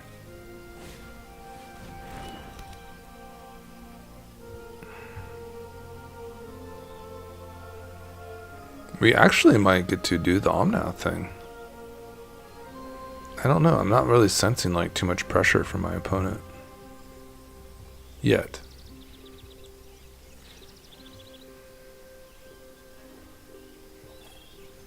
They are really annoying though. They are getting on my nerves.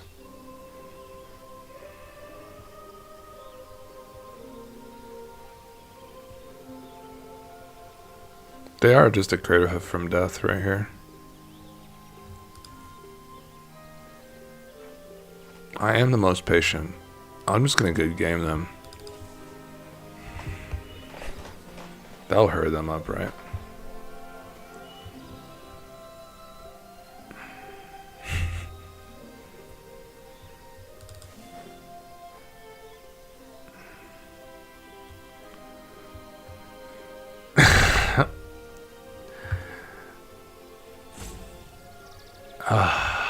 My God, brother, come on.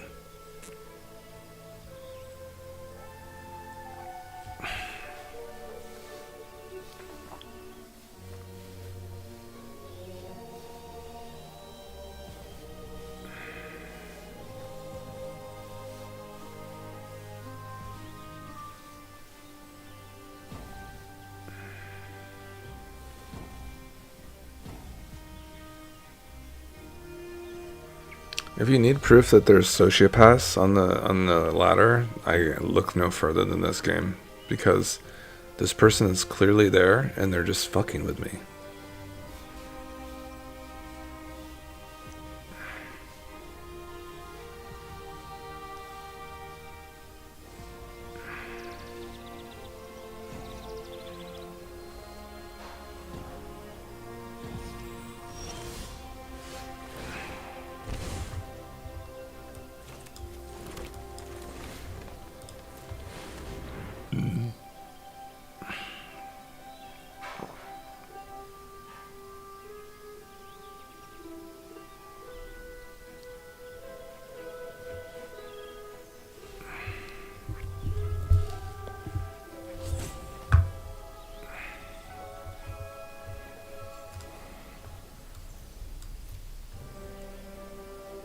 I think the deck needs more mutate, it seems. Overall.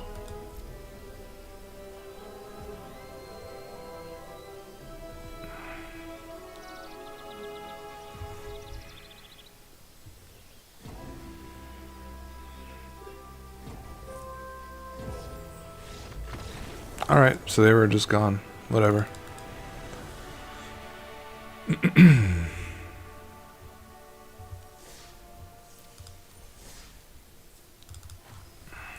So, we wanted our Emergent Ultimatum to be pretty good. So, Craterhoof definitely is good.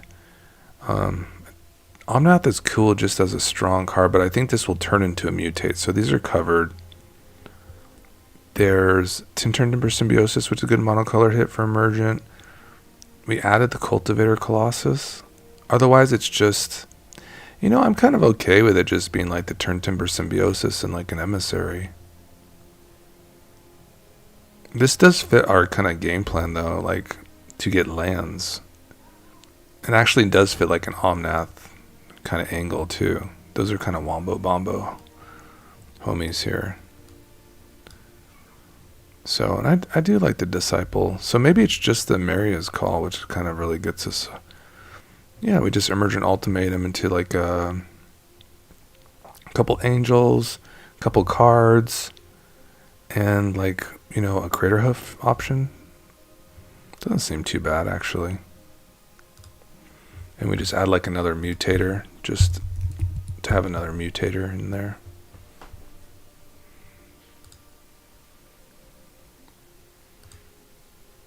It's probably the Porcupine, actually, just because it's a cheap mutate.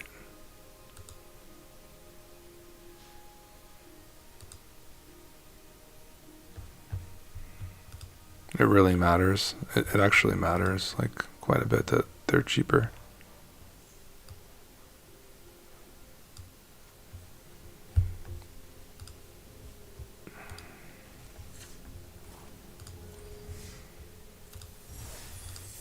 Alright, everybody, last game.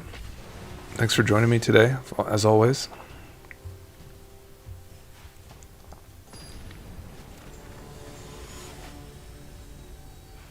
Ah, Codis. I totally forgot about that card. That's a great mutate card. We'll definitely be fitting a Codis in this deck.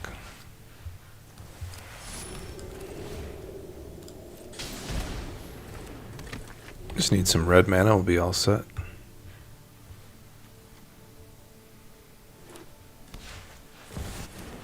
Oh, Chrome Mox. Cool. I'm really equipped to, you know, play against one of those.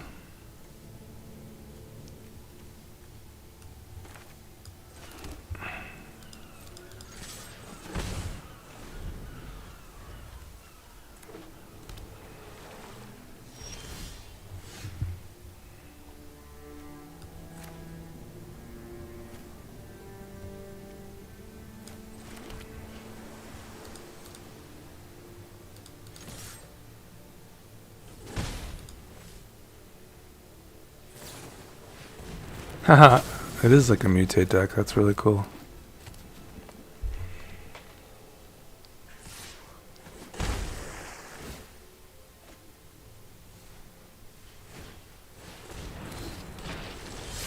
Yeah, the mana is just And I thought like I added enough duels. It's just 5 colors is... Might need like a Fabled Passage.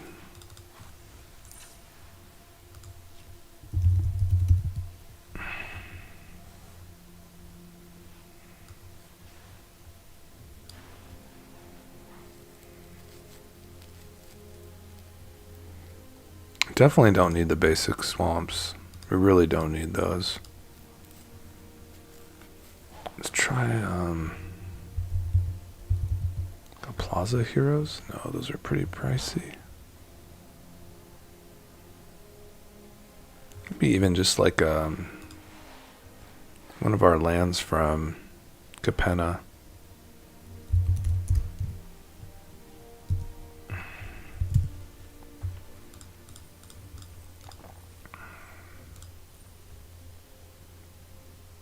Forest Plains Islands. Mountain Forest Plains. Let's get that one. Okay.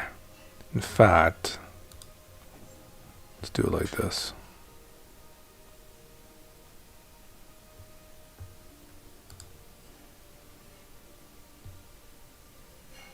Don't need swamps, really. But the Obscura. I have these though in my... This one should be fine. Okay. And we will get a Codas. That's a great mutate card. Whew, baby. And it sets off Omnath, so we're super excited. A little pricey for this guy. Kind of got lucky with that turn timber that one time.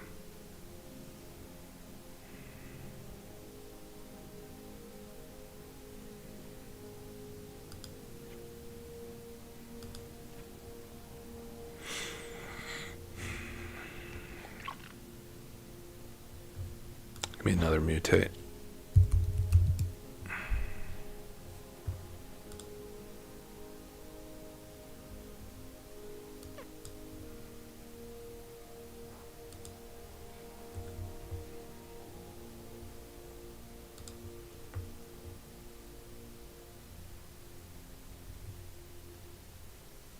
Okay. Do the lurker. 5 colors, baby.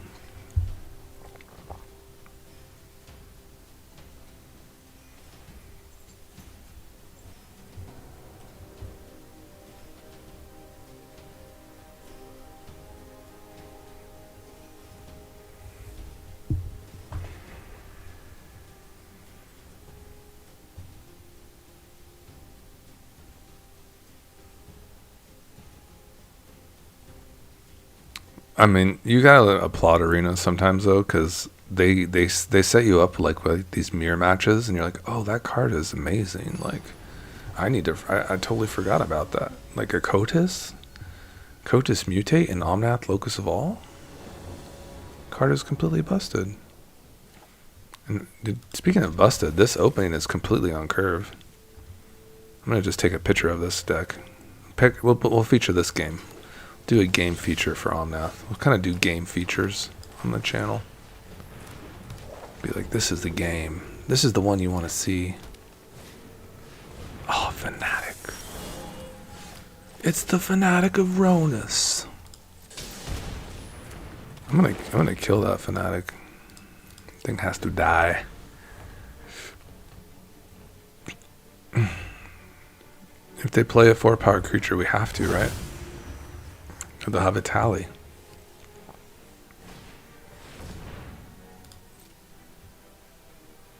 One, two, 3, 4, 5, 6. Well, you know, sometimes you just can't stop the train, you know. You know, guys, you just sometimes you gotta roll with it. So they're off a tally a little bit if I kill the Fanatic. And it appears I can't do it anyways. I simply do not have them on. Could even get the Auspicious Sterix going too, guys. try it like this.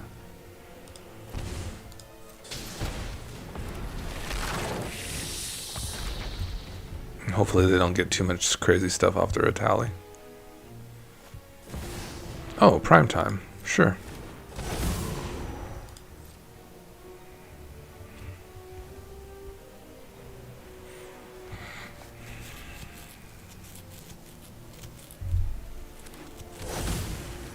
Nice.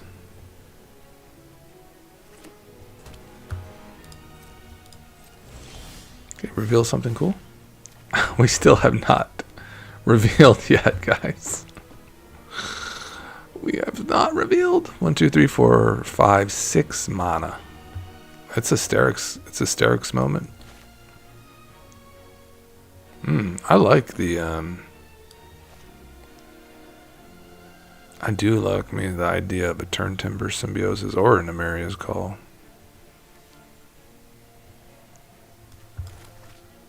I guess it's like this.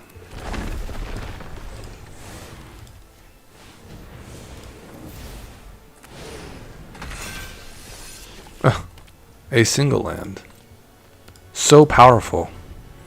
Don't worry, it'll get better as we mutate over it. We could just be dead to the Itali, though. Super scary.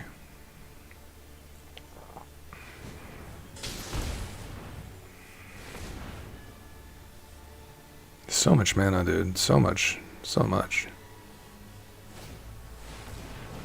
Man. Maybe they'll get a land. Signet, and what else do they get? What the fuck? I hate this game. A crater hoof. Why? No game. Why do you hate me? No, no. We're not dead. Actually, not dead. Get pro green, and I can absorb some of that damage. It might all trample over. I don't know if I absorbed any of it with the protection.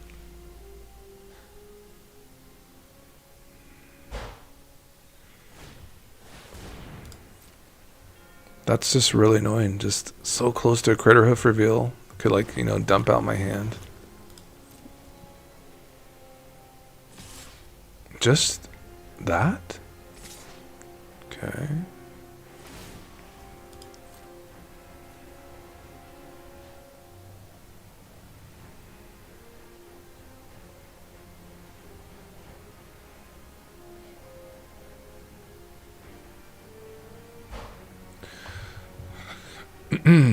Well.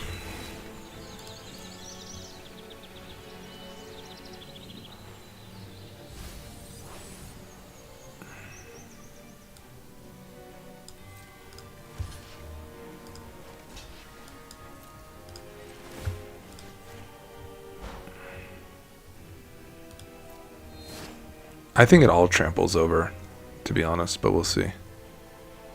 We'll learn something about magic today. Okay, yeah, we survived that. Sure. Oh. Oh, yes, please. I'd love that. And,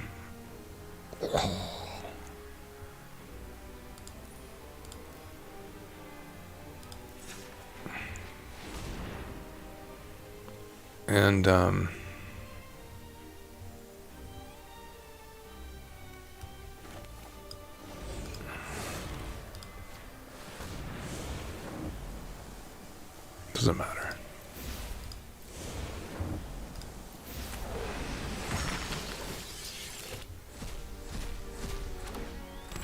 Ooh, an Ivy. Man, Ivy is so sick, bro.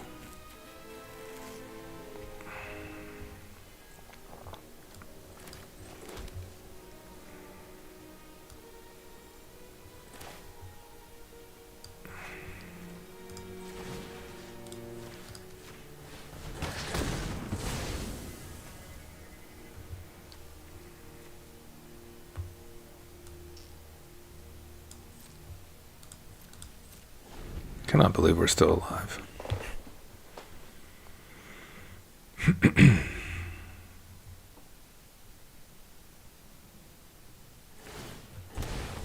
That's what I was hoping they would do. I will not be copying this.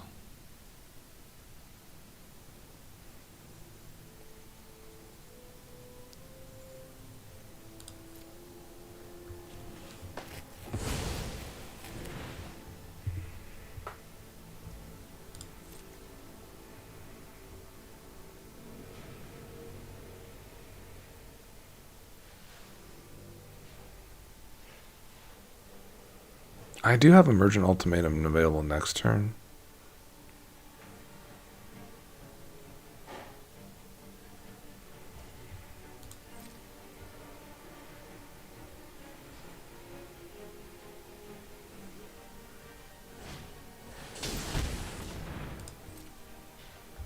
I mean, what's the goodies on the top of my deck?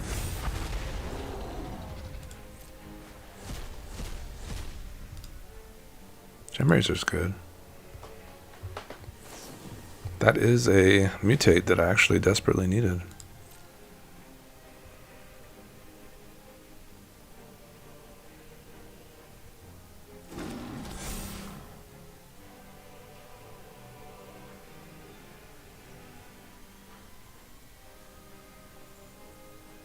I mean, the hits are just okay with this card. It's kind of a scam right now. They're just really not good for like this type of deck I built. It's just alright.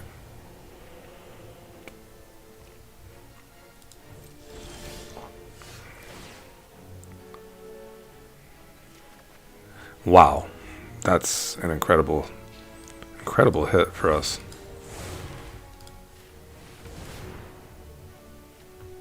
I'll definitely copy that.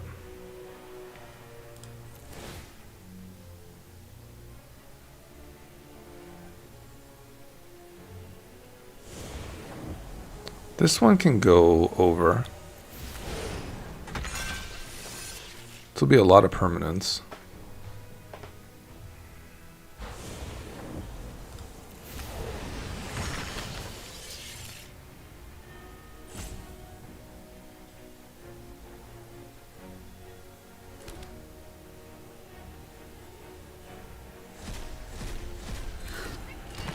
Ooh, that's a Kotas.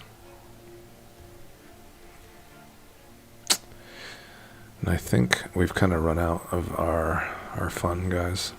I can try to look, you know, what's under here. Maybe mutate again. Yeah. Similarly, I can do it with this too. Kind of see if there's any mutates left. Yeah. So we kind of ran out of our juice. The juice was loose, but that was a really fun game. Yeah, we're just super dead, so. To the Itali. That was a really good hit. Very fortunate for them.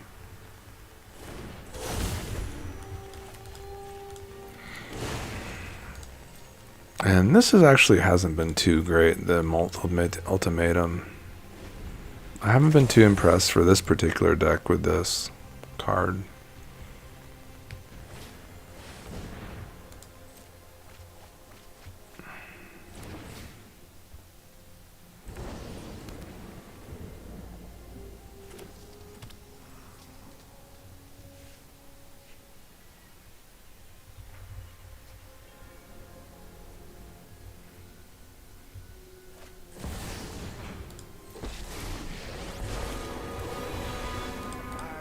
Perhaps if like it was like some sort of removal, you know.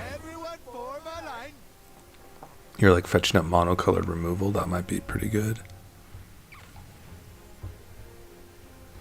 Well, thanks. I appreciate all that, because you could have just, you know, done the thing there and that would have been it. But hey, thanks, buddy. I appreciate it. Yeah, the emergent ultimatums. The ultimatums are kind of brutal on the mana. They're pretty hard to cast. Even this one is pretty difficult to cast. They're just, they seem very good on paper, but this one too is not really the easiest. but I guess it's a little better. The 2 generic. So it's a little better, I guess. Black is kind of hard for us to get a hold of, though. Green is probably our best bets, especially like with all the kind of green mana that you're producing, like with those, especially like with your Fnatic and stuff. Those seem to be our best bets. Seems like we have a lot of green in our deck.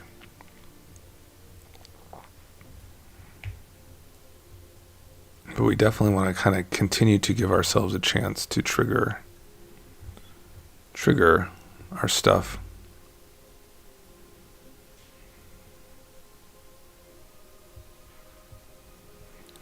There's a lot of like just amazing,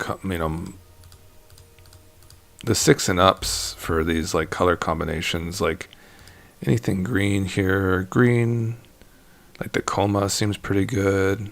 I love Coma. I think that would be a great inclusion. It's a great permanent.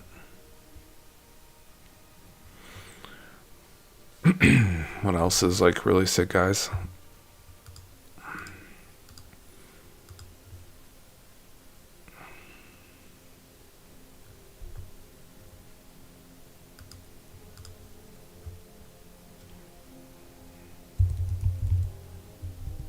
See if I missed any like mutates that somehow evaded me. No, I got them all in there. Haven't seen much of Luna.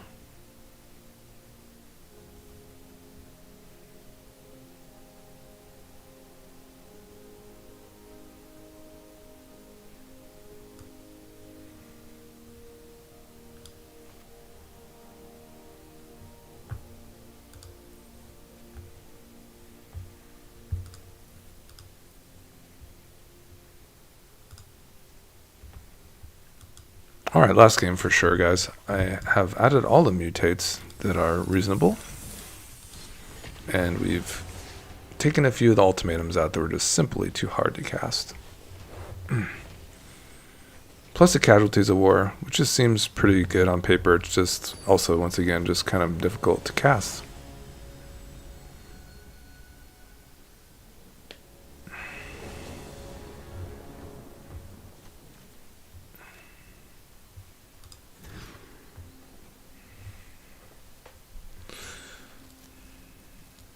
Yeah, the wash away is pretty good, isn't it?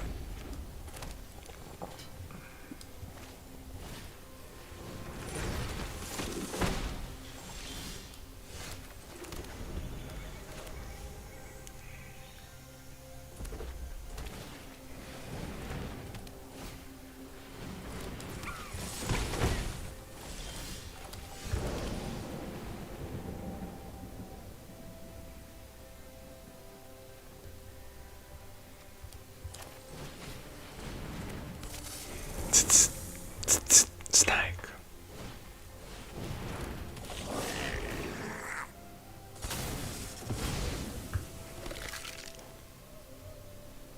I'm kind of wondering why they sent that guy in.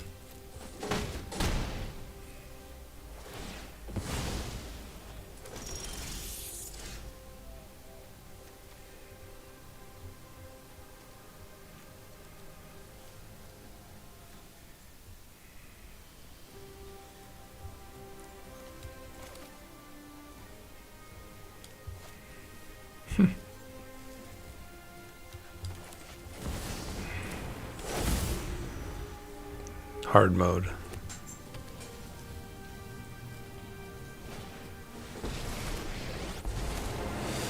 brag, but I'm totally the best pyromancy student. Don't worry. Oh, they're so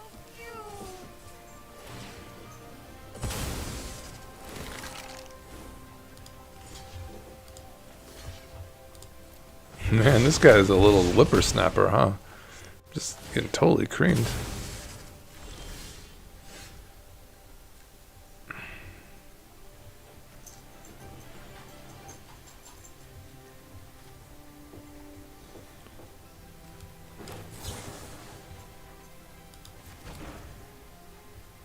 Ruben, please. That's disgusting. Ruby! Uh-uh!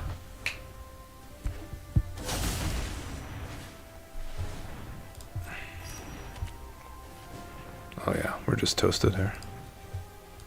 Weird, huh? Just land screwed. No, we tightened up the deck too. We added like lessness.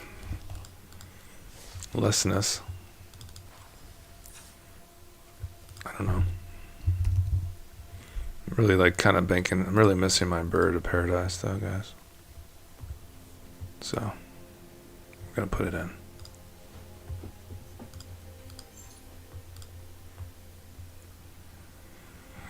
We're putting it in Selvala.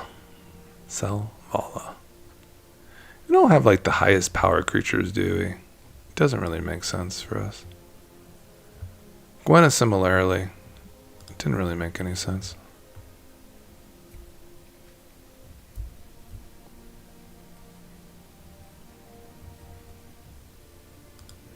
I'm not going to break down and add a halfling, but I probably should. How much does a halfling cost? They're not that bad, right?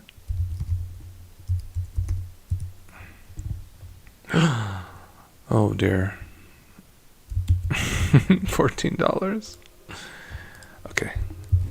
Don't do it.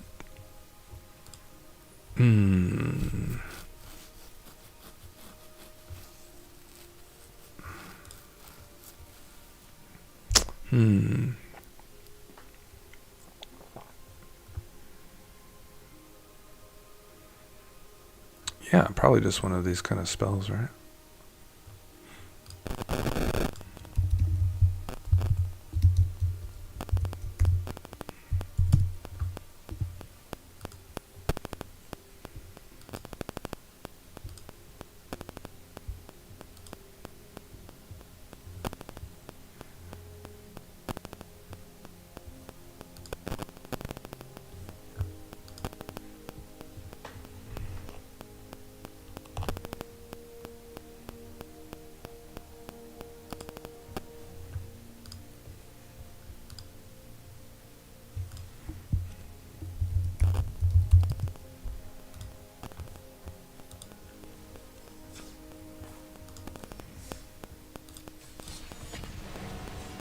All right, let's see the deck with the bird of paradise.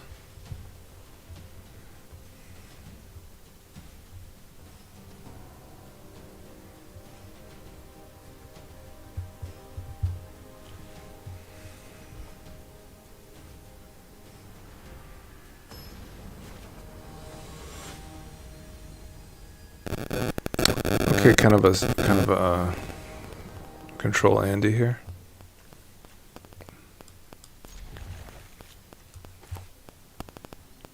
I have been kind of fond of this card, the Sylvan Caryatid, so far. Vesuvian Duplimancy is really interesting too. I think maybe we get to show this one off. Hopefully. I mean, it just depends on like what kind of power they're running, you know.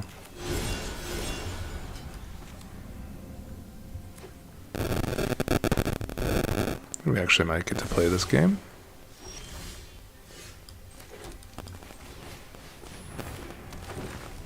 Oops, sorry guys.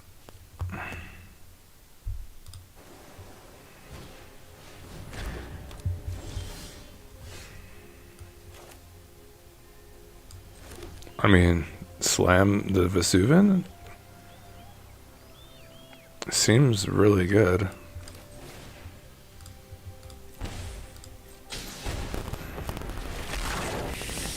Has like the most upside if it lives, right?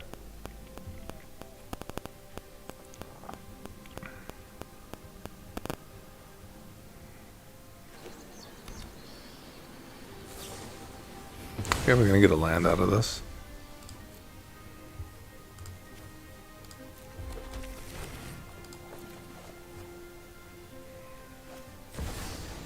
Okay, a little bit of a Riddler. I'll get a card.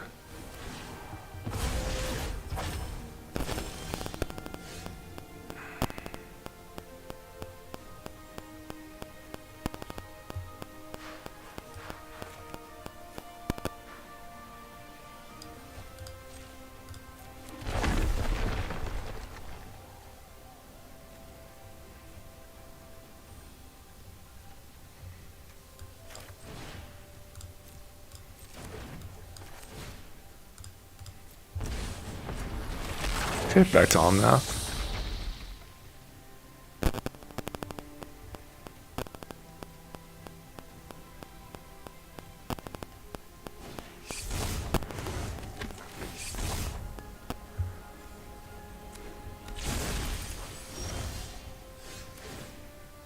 Yes, I will reveal that card. I'll take green, black, and white. Okay then, so that's interesting. I'm gonna get 2 Omnaths at this point.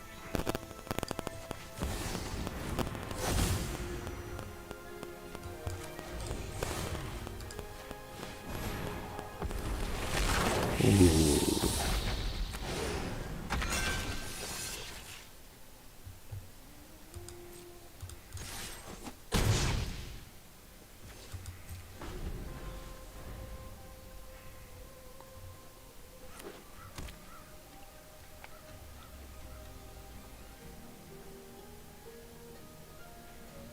This is the game, guys. This is the game. Vesuvan, Everquill popped off with Omnath. Oh, you gotta be kidding me. And now an Ivy?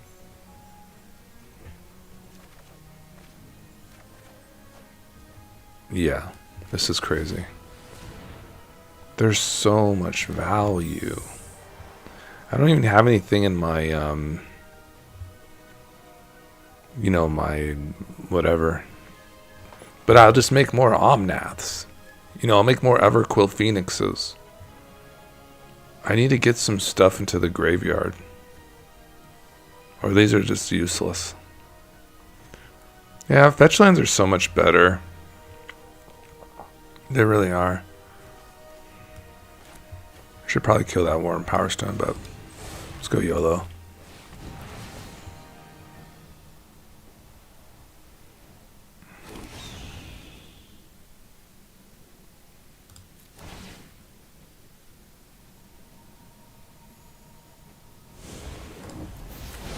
Oh, I was thinking I should have made more Ivies, but I just made more Omnaths. That's all I have done. Hey, but I have 2 Phoenix tokens now, so that's cool. Go ahead, send them in, baby. You can kill the first, but I have 3. Oh, yes. I think I want to do this.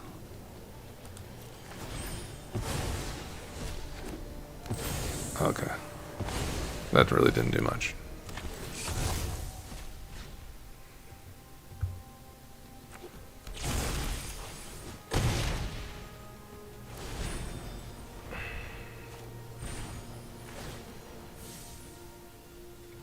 Yeah, if you have fetch lands, you get like full value from like your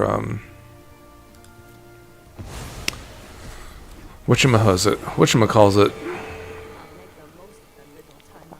from that mutate the Ritsu's permanence. If you had fetches, you just return your lands back to your hand.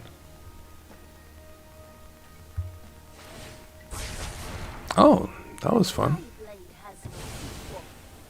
But why would you leave me with that, opponent? Oh, because I don't have a Phoenix in my graveyard?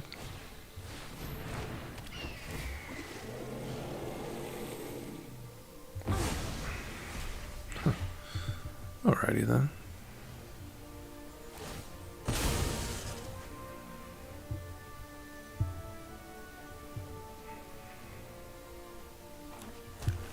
Yeah, I probably could have killed the Warren Power Stone, but I wanted to do the thing.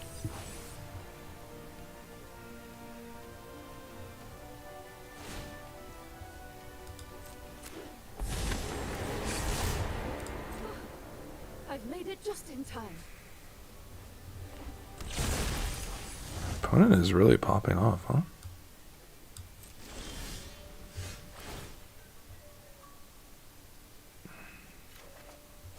Ooh, that's pretty good. It's creature, right? Why can't I mutate? Super annoying, guys.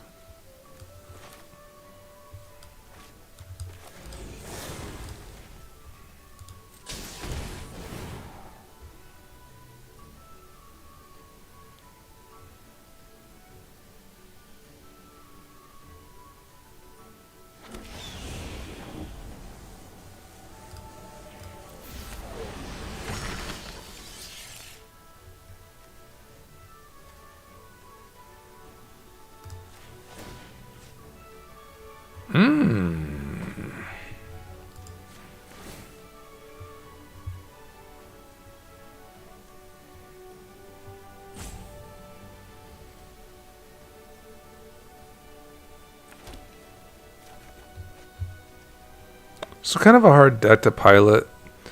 I had just mutated. Yes. It's just not very user friendly, is it? Not for the client. Maybe not like the best client deck, guys. It's just like this mutate was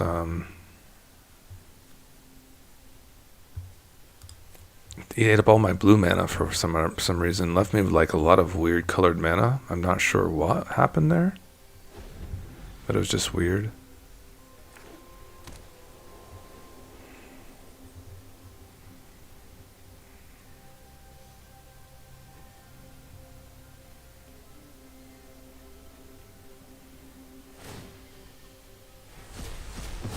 I'll handle this one. I'll decline all that. And all that stuff will just return separately.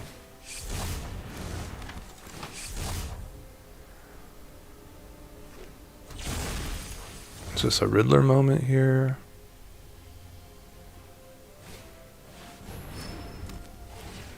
Scrying. Do love opponent's deck. Just kind of love the value. Ooh, okay, that's a nice one for them. Ah, my Vesuvian Duplimancy. That's really rude.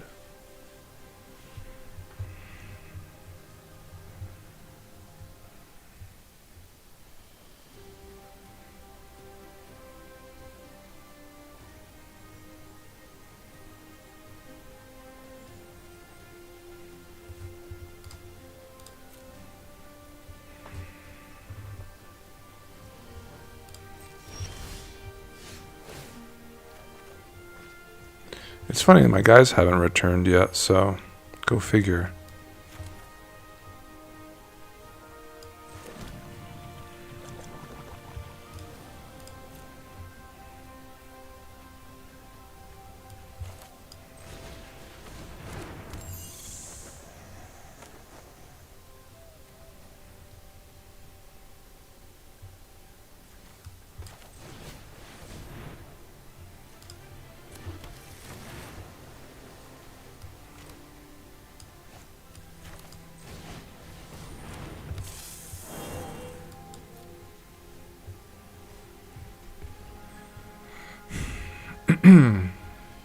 I don't think they really have any to turn next time.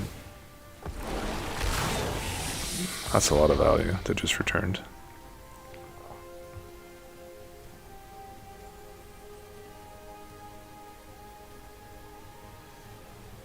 I was hoping they went for the Riddler here, and I can just invert polarity it. Perhaps get control of it.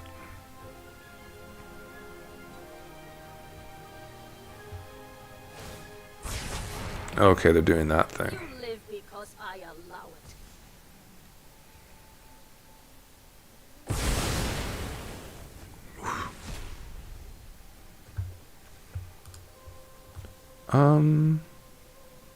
I think I'll just leave it in there, right?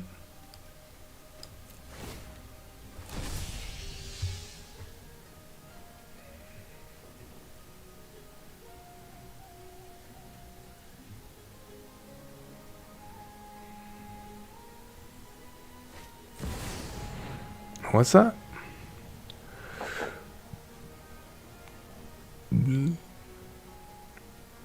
Whatever, dude. have no idea.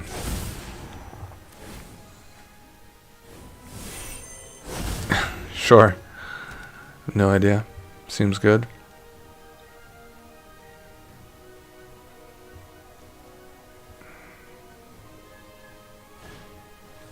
Okay.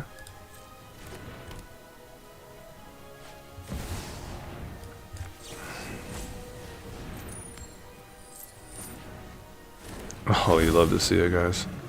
Just love to see it gain control of the Riddler.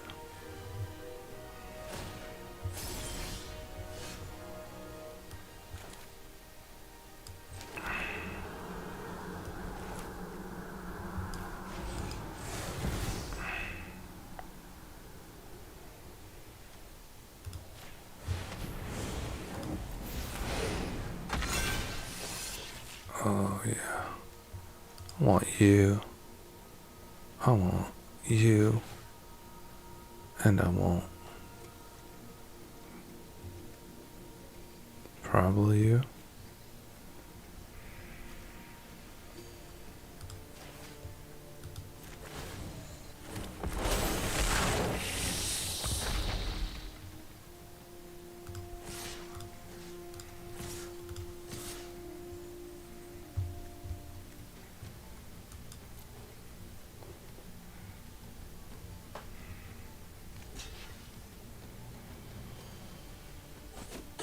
We'll finish this later. Guys, we are doing the freaking thing here. To be fair, they have lots of stuff going on over there. Got a Lurker of the Deep, they got all this crazy shit.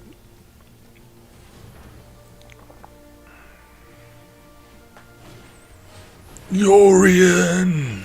Yorian!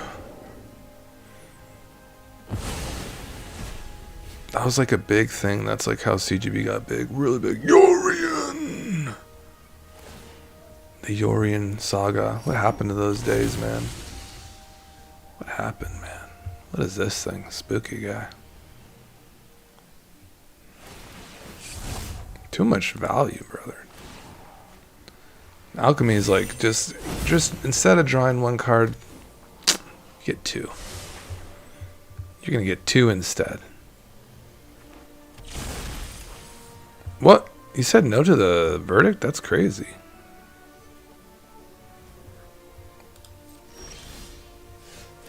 Oh my god, a Snapdax is so good.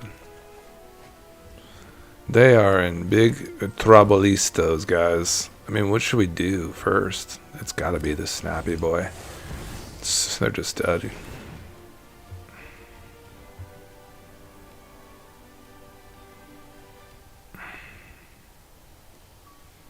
Oh yeah. This will go under. You don't want two Snapdaxes. This is the 4 damage to something. It's gonna be this thing here. This will be over. This is death touch damage, so it kills everything. Oh wait, he doesn't have death touch. I don't know. I was tripping out, guys. Return, just like one of these things. We're gonna mutate one more time. Yeah.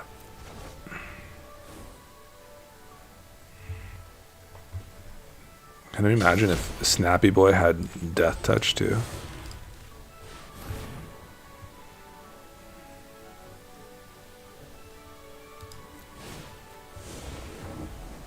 And put that one over. That's 4 damage. Discard. We'll put this one over. 4 damage. Return. Discard.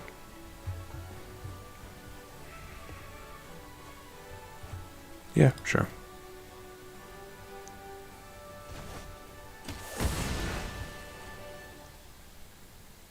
Swing it.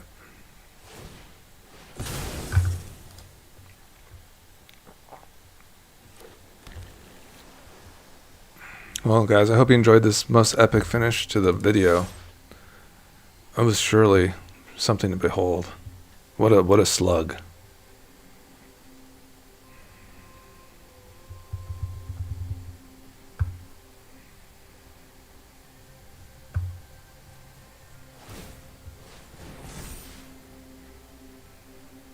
These are double striking too.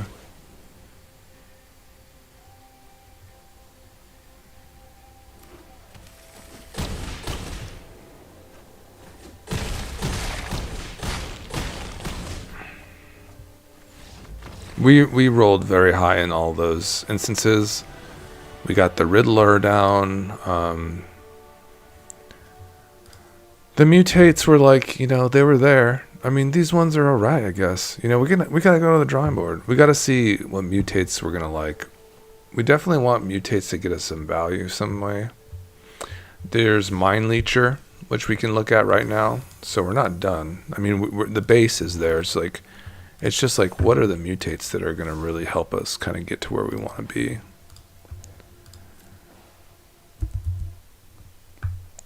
Thanks, brother. I appreciate it. It was this one was a really fun one to make with you all today. So we'll just go back and we'll just slide right into our commander one. This is kind of the one we're working off of. So we'll just edit this one real quick. Start over. We definitely want the Congregation. That's just obviously a really good card. Let's see what we added, which was different. So I had the Titanic Ultimatum in here. That's pretty cool. But I'm not sure. So it was really that, right? The Congregation was like kind of a newer card, and that was it. That's all we kind of did. All right, so we want to do this and get in here and update our deck.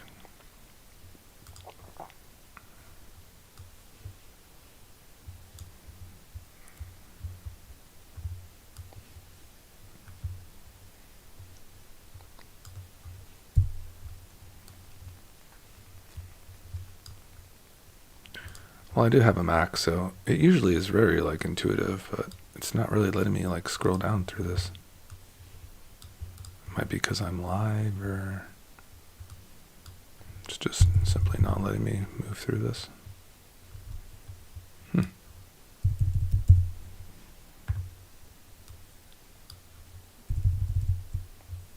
Very hard mode.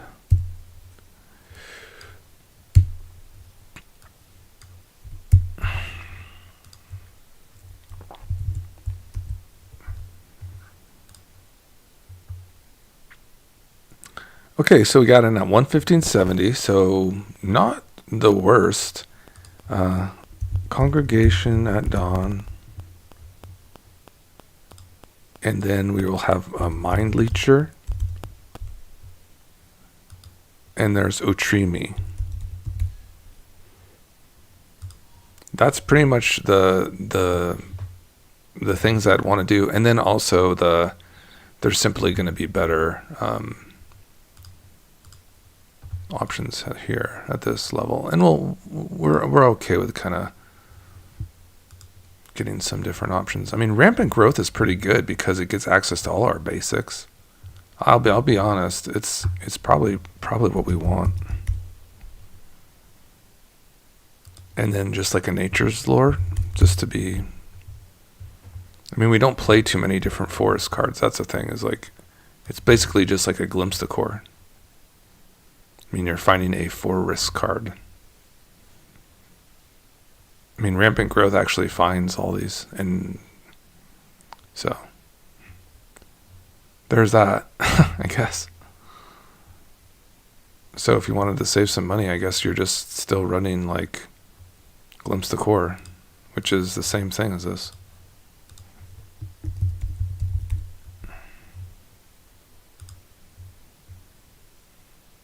Is there another, do you guys know if there's another land like this? Like another search land? I mean, Farseek is goated. You can find islands, swamps, mountains. Rampant Growth can find any basic. Let's try.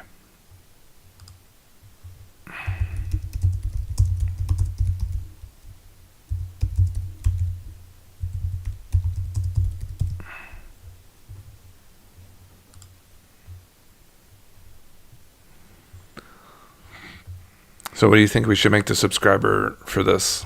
Like an in-between to the 750? And just do like a 650 or something? Because we're almost at 600 right now.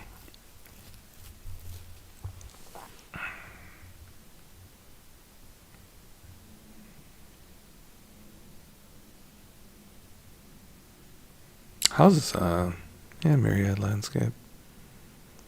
Flare is super sick here. How about just a Kodama's Reach?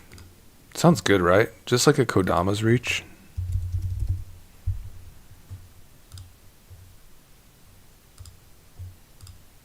More access to basics. I feel like that's just a great suite. Rampant Growth here, Newfound Adventure, Kodama, and Cultivate. It feels pretty strong. I love these wraths. They just seem really cool for our. They seem really cool for our mutate. They kind of reset our mutates. And the things I was wondering, it was like, well, how good is some of these mutates? Like a Mind Leecher is really good as a mutate card. So you get lots of gas from your opponents from that. If you guys don't know about that card, it's really good. But then you have like these other cards. Like we're not really building the graveyard very well. And Otrimi also triggers Omnath. So, I mean, I don't know if we're going to get a lot of things in our graveyard. We've been kind of lacking on the graveyard action. Our stuff just to similarly just to get Omnath and to kind of overwhelm them with like the Vesuvian Diplomancy stuff. And Vert Polarity was really cool. So, also, yeah, I think the Grazer is a cool little budgety option. You have also your Flare here for that kind of Wombo Bombo combo. Pilgrim, there has to be some better mana dorks for green that are can be mutated on. Mana dorks.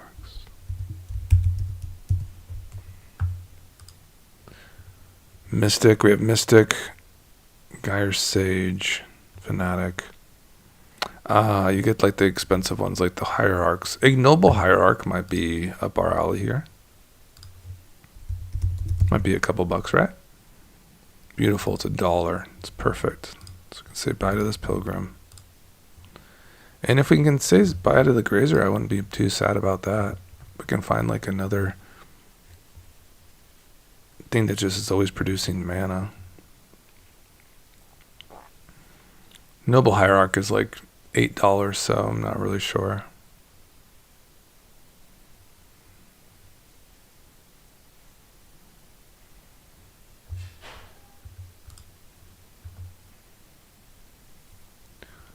There's so many mana dorks, isn't there? Rofalos. That card is so busted. Magus of the Vineyard. Super sick. Another Vaughn special. I don't know. We don't really need so much green mana, do we?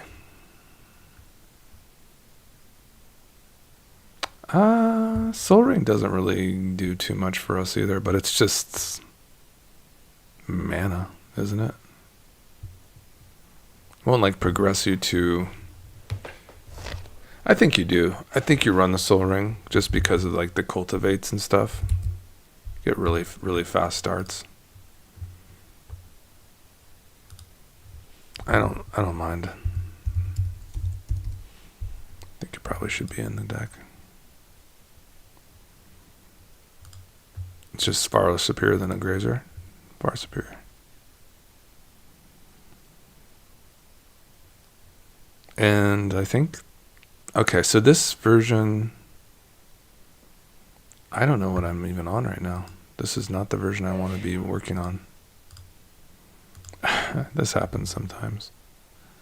Okay, because I remember there wasn't any more ultimatums left. Did we get our Soul Ring in this version? Here, let me hit refresh.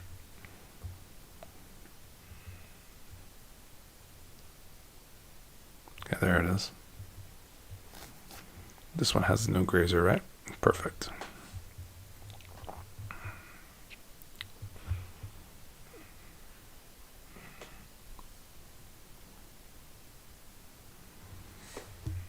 Yeah, I noticed that too, Vaughn. Is that a lot of people like the obscure things, like super strong, right? I mean, it was fun against Yorion too, and you get to play Cotis, which is really like a sneaky mutator. This one, if you kind of get this thing moving, you are moving. Get this thing flying with like Everquill Phoenix, and it's outside the color pie too for the mutate. Like you don't usually see like a flying Cotis, you know.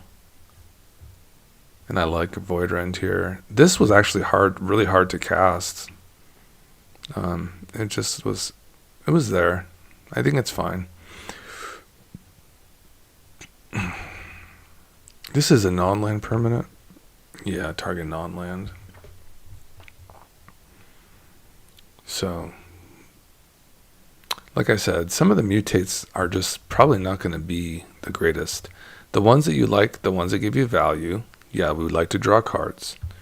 If we had fetch lands, this would be so much better. A Boneyard Lurker, you know, it's almost tempting just to like slap in a couple of fetch lands just for that. But you would want the full suite. This one is probably the weakest one. Is the Necropanther. It seems like it's kind of weak.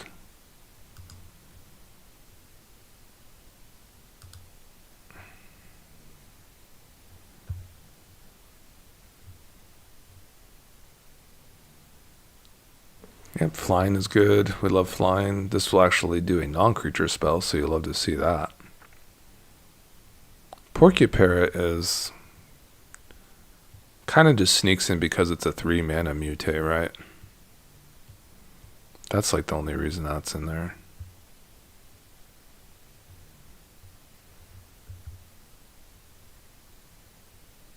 This one only sneaks in because it's more than 3 pips.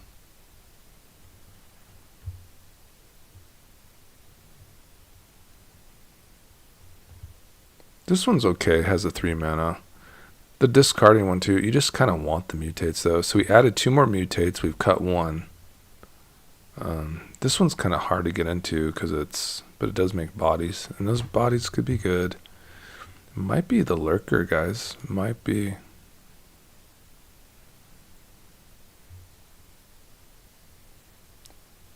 It's probably better than the other one, the Necropanther though.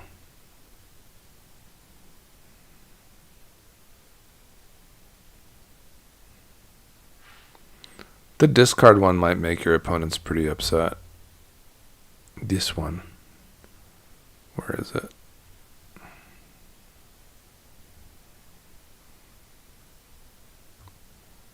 This one. The Cavern Whisper.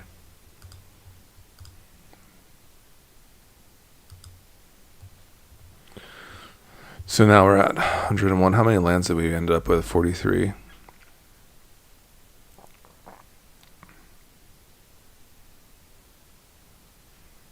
Jawari? No. It's usually just a tap land. It really is. It's usually just a tap land.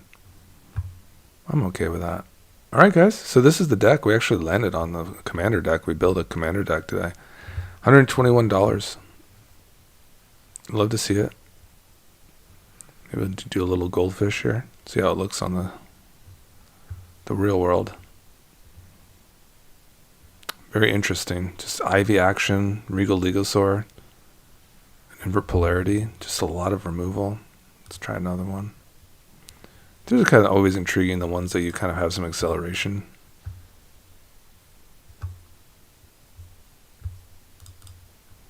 My computer is like broken right now.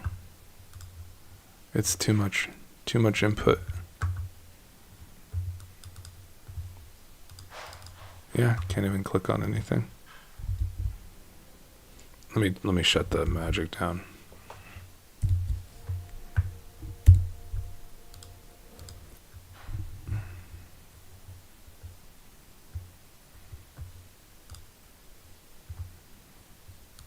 It still hates it.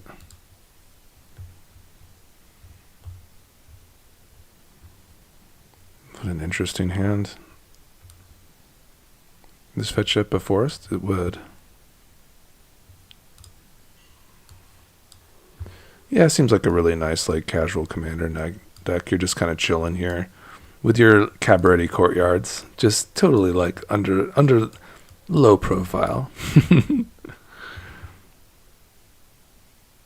Oh, man, I wish I could get into the congregation right there. Could always mutate. No, it's double green.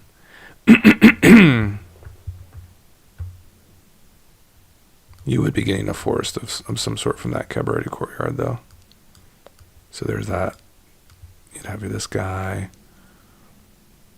Yeah.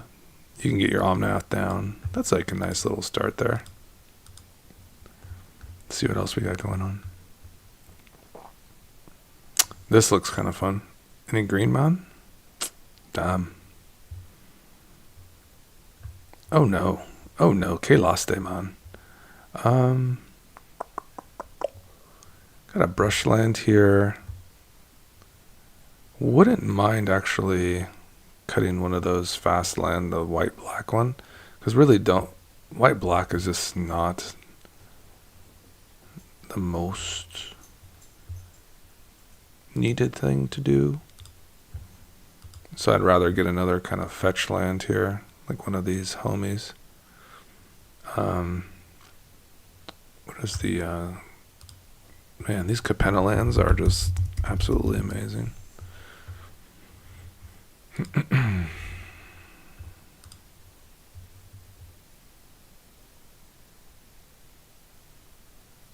Would like maybe like a white green.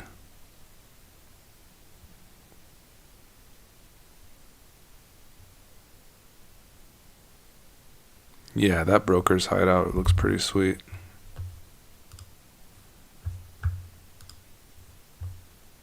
Okay, we do have a broker's hideout in there already.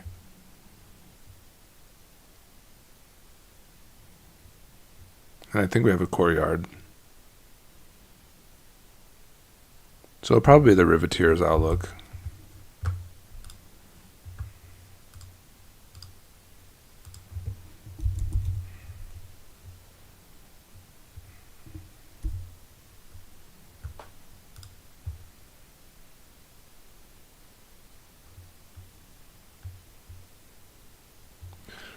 Any hand with a Soul Ring will look pretty decent, actually. So we'll skip that one.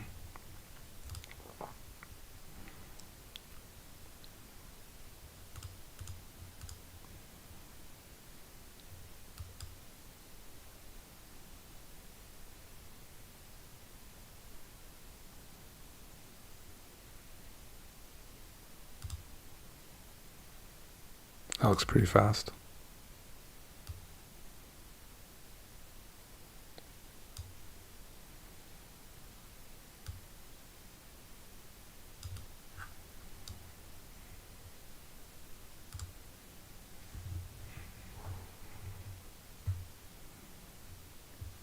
A little bit of an Ivy action here. Ivy connection.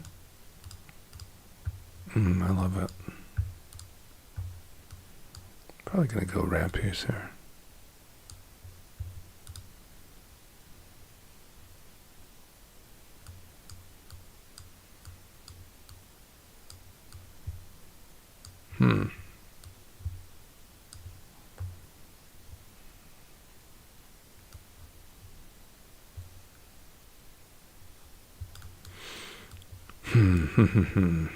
I don't know. Maybe it is this Ivy. I don't know. I don't know how the sequencing would go. It seems like a really pretty cool hand, actually. It just kind of came short on a land. You know, we had these instead.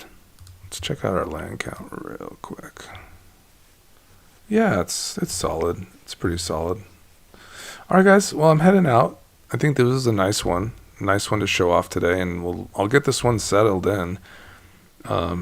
In terms of cards I'm gonna have to get, probably not that many. I probably just hit the buy button and kind of just give it to you guys like within like, you know, a week or two, and we can just kind of work up to 600, 650. So let's check. I think we're at 576, so maybe it'll be my 577th today if you haven't subscribed yet. And then we'll probably do a 650, like an in-between budgety option. Yeah, you know, it's kind of rough, man. It's kind of rough kind of getting the subs, but I'm working for it. So I'll see y'all guys later. Goodbye.